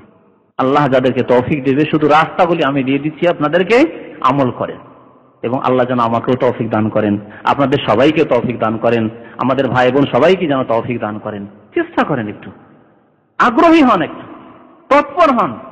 আল্লাহ বলছেন ওয়াল্লাযীনা জাহাদু ফিনা, আমার রাস্তায় যারা কি করবে, সচেষ্ট হবে। তাহলে সচেষ্ট হইতে হবে, প্রয়াস চালাতে হবে। জাহাদু মানে পরিশ্রম করা, মেহনত করা, প্রয়াস চালানো। ওয়াল্লাযীনা জাহাদু ফিনা, আমার সন্তুষ্টির জন্য যারা কি করবে, প্রয়াস চালাবে, মেহনত করবে। লানাহদিয়ান্নাহুম সুবুলানা, তাকে আমার রাস্তা দেখিয়ে দেব, রাস্তা সহজ করে দেবেন। তখন এত সহজ হয়ে যাবে, আমার অভ্যাসে দাঁড়িয়ে যাবে আজান হইতে মসজিদ। 2-4 দিন মনে হচ্ছে গাফিলতি, অভ্যাস যেহেতু নেই ওই রকম, কিন্তু যেমনই অভ্যাস করে নেবেন সাথে সাথে মসজিদ আপনি আজানের সাথে সাথে যথেষ্ট সময়। বিশেষ করে ফজরে তো আপনি ইচ্ছা করলে এক পারা পড়ে দিতে পারবেন। ফজরে আজানের সাথে সাথে মসজিদে ঢুকে পড়েন, আপনি এক পারা পড়ে ফেলতে পারবেন। আধা ঘন্টা সময়, আধা ঘন্টাতে এক পারা পড়া কোনো ব্যাপার না। 10টি পাতা মানে 20টি পৃষ্ঠা পড়াটা কোনো ব্যাপার না। আর একটি রোজার কথা মনে চলে আসলে বলে দিই আপনাদেরকে। সেটি হচ্ছে যুবকদের জন্য, সেটি হচ্ছে যাদের কাছে স্ত্রী নেই তাদের জন্য বিশেষভাবে। এটি নবী করিম সাল্লাল্লাহু আলাইহি ওয়াসাল্লামের পক্ষ থেকে উত্তম চিকিৎসা আমাদের জন্য, এবং এবাদতকে এবাদত এবং চিকিৎসা। নবী মুহাম্মদ সাল্লাল্লাহু আলাইহি ওয়াসাল্লাম কি বলেছেন? ইয়া মাশারাশ শাবাব, হে যুবকরা। আমরা সবাই যুবক, এখনো যারা 50-60 যায়নি সবাই যুবক, ঠিক না?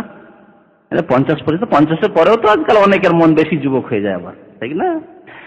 আর বিশেষ করে বিদেশে যেখানে যাদের কাছে স্ত্রী নেই তারা যুবক, সবাই যুবক। স্ত্রী কাছে নেই মানে যুবক। ইয়া মাশারাশ শাবাব, হে যুবকরা শোনো, মান ইসতাতা মিনকুমুল বাতা ফালিয়াতাযাওয়াজ, যাদের কাছে বিয়ের খরচ আছে বিয়ে করো। নবী সাল্লাল্লাহু আলাইহি ওয়াসাল্লাম বলেছেন বিয়ের খরচ আছে, ব্যবস্থা আছে, মোহরের ব্যবস্থা আছে, বিয়ে করো। বিয়ে করলে এই হবে সেই হবে। তারপরে অমাল্লাম ইয়াস্তাতে, যদি বিয়ে না করতে পারো, অথবা বিয়ে তো করেছে কিন্তু সাথে না রাখতে পারো স্ত্রীকে, আমাদের অবস্থা তাই কিনা অধিকাংশ মানুষের, তাহলে কি করতে হবে? ফালাইহি বিসসাম, সে যেন রোজা রাখে। কে বলছেন? সাইয়্যিদুল মুরসালিন, প্রিয় নবী মুহাম্মদুর রাসূলুল্লাহ সাল্লাল্লাহু আলাইহি ওয়াসাল্লাম। কার কথা? আল্লাহ রাব্বুল আলামিন যাকে সৃষ্টির সেরা করেছেন, যার কথা এত মূল্যবান, যার কথাকে আল্লাহর কথা বলে আখ্যায়িত করা হয়েছে, যার কথাকে ওহী বলে আখ্যায়িত করা হয়েছে, যার কথা সম্পর্কে কোরআন বলছে ওমা ইয়ানতিকু আনিল হাওয়া, নিজের পক্ষ থেকে একটি অক্ষরও বলেন না। ইন হুয়া ইল্লা ওয়াহিয়ুন ইউহা, ওহী ছাড়া তিনি একটিও কথা বলেননি। এটি ওহীর কথা যে তোমাদের কাছে স্ত্রী নেই, কি করো? রোজা রাখো।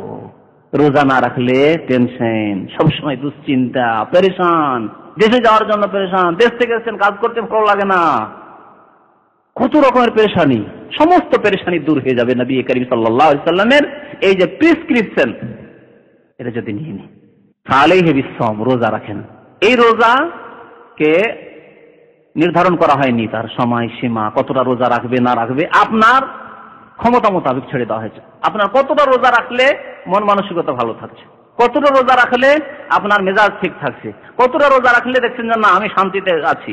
দেখবেন রোজা রাখলে আপনার মন মানসিকতা, আপনার ঈমান, আপনার আমল, আপনার দৃষ্টি সবকিছু সুন্দর সুষ্ঠু হয়ে যাবে, সবকিছু ঈমানি গতিতে চলে আসবে। তখন না যায় যেদিকে নজর যাবে না, সেদিকে নজর যাবে না, ফিল্ম দেখতে ইচ্ছা করবে না, কোনো মহিলার দিকে নজর যাবে না, পাপের দিকে চাহিদা হবে না, হস্তমৈথুনের দিকে চাহিদা হবে না, হারাম কাজ হবে না আপনার দ্বারা, হারাম কাজের দিকে কোনো রকমের ইচ্ছা হবে না। কত রকমের হারাম কাজ এই যৌবনে হয়ে থাকে আর হচ্ছে অনেকের। নবী করিম সাল্লাল্লাহু আলাইহি সাল্লামের পক্ষ থেকে এ হচ্ছে নুসখা, প্রেসক্রিপশন, এবং এ হচ্ছে ইবাদত। আলাইহি বিসসাম, রোজা রাখো। সুতরাং রোজা রাখেন, সোমবারে রোজা রাখেন, বৃহস্পতিবার রোজা রাখেন, সপ্তাহে 2 দিন রাখেন। দেখবেন আমাদের অনেক ভাইরা রয়েছেন যাদেরকে আমি জানি, এখানে ইসলামিক সেন্টারে যারা নিয়মিত আসেন, অনেক ভাইরা যারা রোজা রাখেন, সোমবার বৃহস্পতিবার রোজা রাখেন, আমি তাদেরকে ব্যক্তিগত হিসাবে চিনি। সুতরাং এই রোজা রাখেন, রোজা ইবাদত হলো। একটি রোজার ফজিলত শুনিয়ে দিয়ে শেষ করে দিচ্ছি। একটি নফল রোজা, মান সামা ইয়াওমান ফি সাবিলিল্লাহ, নবী করিম সাল্লাল্লাহু আলাইহি ওয়াসাল্লাম ইরশাদ করেছেন, যে ব্যক্তি আল্লাহর সন্তুষ্টির জন্য আল্লাহর রাহে একটি রোজা রাখলো, কি পাবে সে? বা'দাল্লাহু ওয়াজহাহু আনিন নারি 70 খরিফা, তার মুখমণ্ডলকে আল্লাহ জাহান্নাম থেকে 70 বছরের দূরত্বে রেখে রাখবেন। 70 বছরের দূরত্ব রাখবেন জাহান্নাম থেকে, তাহলে জাহান্নামে যাওয়ার কোনো প্রশ্নই উঠছে না। তার রোজা রাখলেন, দুনিয়ার ফায়দা হয়ে গেল, আপনার স্বাস্থ্যগত ফায়দা হয়ে গেল, আর আপনার আখিরাতও ফায়দা হয়ে গেল, ইমানিও ফায়দা হয়ে গেল, ইমানের উন্নতি হলো, আমলের উন্নতি হলো। রোজার অবস্থায় আপনার মেজাজ কেমন থাকতো আর এখন কেমন মেজাজ? এখন শয়তানি মেজাজ অনেক সময় হয়ে যাচ্ছে, এদিকে মন যাচ্ছে, ওইদিকে মন যাচ্ছে, এদিকে মন যাবে না। রোজা রাখেন, রোজার অবস্থায় আলাদা মন মানসিকতা থাকবে। যত পেটে বেশি খাবার ভরবেন, যত বেশি পানীয় ভরবেন, তত বেশি শয়তান সুযোগ নেবে।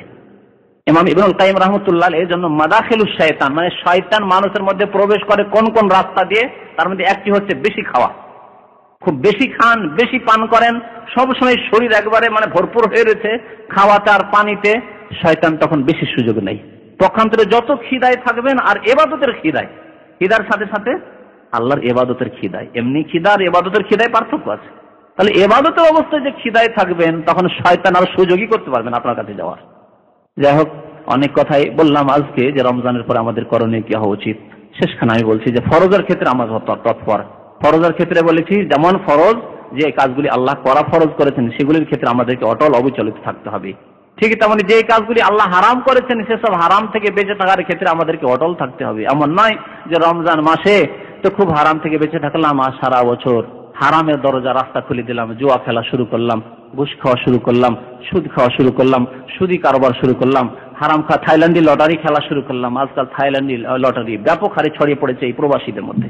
সৌদি আরবে থাইল্যান্ডি লটারি খেলে লোকেরা। আর হারামের কত যে উপায় রয়েছে, হারাম খাওয়ার যে উপায়গুলি রয়েছে, আপনি নিজের রিজিককে নিজের হিসাব নিজেই করেন। এখন আমি আপনার সবগুলি হিসাব তো বলতে পারবো না যে আপনার রিজিকগুলি যে আসছে কোন রাস্তা দিয়ে আসছে না আসছে, সেটা আপনি বেশি জানেন। এই জন্য নবী করিম সাল্লাল্লাহু আলাইহি ওয়াসাল্লাম একটি হাদিস ইরশাদ করেছেন, হাসিবু আনফুসাকুম ক্বাবলা আন তুহাসাবু, তোমার হিসাব নেওয়ার আগেই তুমি নিজের হিসাব নাও। আপনার হিসাব আপনি নেন যে আজকে যে আমার কাছে টাকাগুলি আসলো, এই টাকাগুলি কোনখান থেকে আসলো, হালাল না হারাম? হতে পারে আপনাকে সাদকা দিল, কেউ যাকাত দিল, আর আপনি পয়সা হলো তারপরে যাকাত গ্রহণ করেন, তাহলে তো হারাম হলো। তো কোনখান দিয়ে কিভাবে হারাম আপনার পেটে ঢুকছে, পকেটে ঢুকছে, সেই হিসাবটি আপনি বেশি করতে পারবেন। মিথ্যার মাধ্যমে, ভাওতাবাজির মাধ্যমে, আত্মসাতের মাধ্যমে, কারো টাকা পয়সা ঋণ নিয়ে অস্বীকার করার মাধ্যমে কিভাবে আপনার হারাম ঢুকছে আপনার রুজি রিজিক, সেটা আপনি ভালো করে জানবেন। বা আপনার ডিউটিতে অবহেলার মাধ্যমে, আপনার ডিউটি রয়েছে, ডিউটিতে অবহেলা করে আপনি হয়তো হারাম ঢোকালেন। অথবা আপনি ওভারটাইম করেন, ওভারটাইম লিখিয়ে দেওয়ার মাধ্যমে করলেন, আধা ঘন্টা লিখিয়ে দিলেন 1 ঘন্টা। আর আজকাল অনেকে এরকম করছে, তার ফোরম্যানকে বা সুপারভাইজারকে ফেভারে রেখেছে, ফেভারে রেখে কাজ করলো আধা ঘন্টা, দেখিয়ে দিল 2 ঘন্টা। বা ওভার টাইমই করলো না, যেহেতু যাবে, বেতন যাবে কোম্পানির। আপনার মোদির ফোরম্যানের কি, ফোরম্যান ঘুষ পাচ্ছে, ফোরম্যান ঘুষ পাচ্ছে, সেজন্য কি করলো, আপনার দিল ওভার টাইম লিখে। সন্তুষ্ট আপনি এই হারাম রিজিকে 2 ঘন্টা ওভার টাইমে? ফোরম্যানের সাথে চুক্তি করে নিয়েছে, দেখো বাইরে আমি কাজ করবো, বাইরে কাজ করে ইনকাম করব, আর বাকি আমার হাজিরাটা ঠিক রাখি। আপনি চিন্তা করেন আপনার রিজিক সম্পর্কে। সুতরাং কিভাবে হারাম ঢুকছে সতর্ক থাকতে হবে এই ক্ষেত্রে। আল্লাহ রাব্বুল আলামিন আমাদেরকে হালাল রিজিক ভক্ষণ করার জন্য তৌফিক দান করেন। আল্লাহ যেন আমাদের হালাল রিজিকে বরকত দান করেন, সমস্ত রকমের হারাম থেকে বেঁচে থাকার জন্য তৌফিক দান করেন। আল্লাহ আমাদেরকে ফরজ আদায় করার জন্য তৌফিক দান করেন, ওয়াজিব আদায় করার জন্য তৌফিক দান করেন, সুন্নাত মুস্তাহাব পালন করার জন্য তৌফিক দান করেন। হারাম কাজ থেকে, অন্যায়ের কাজ থেকে, পাপের কাজ থেকে, অপছন্দনীয় কাজ থেকে বেঁচে থাকার জন্য তৌফিক দান করেন। আল্লাহ রাব্বুল আমাদেরকে দ্বীনের উপর যেন রাখেন, দ্বীনের উপর যেন আমরা জীবন যাপন করতে পারি, দ্বীনের উপর যেন আল্লাহ রাব্বুল মওত দান করেন। আল্লাহ আমাদের খাতেমা, আমাদের শেষ অন্তিম সময় যেন কালিমা লা ইলাহা ইল্লাল্লাহ মুহাম্মদুর রাসূলুল্লাহর উপর, 5 ওয়াক্ত নামাজের উপর, সৎ কর্ম, ঈমান এবং সৎ আমলের উপর যেন করেন। আমিন। সাল্লাল্লাহু আলা নবিয়িনা মুহাম্মদ ওয়া আলা আলিহি ওয়া সাহবিহি আজমাইন।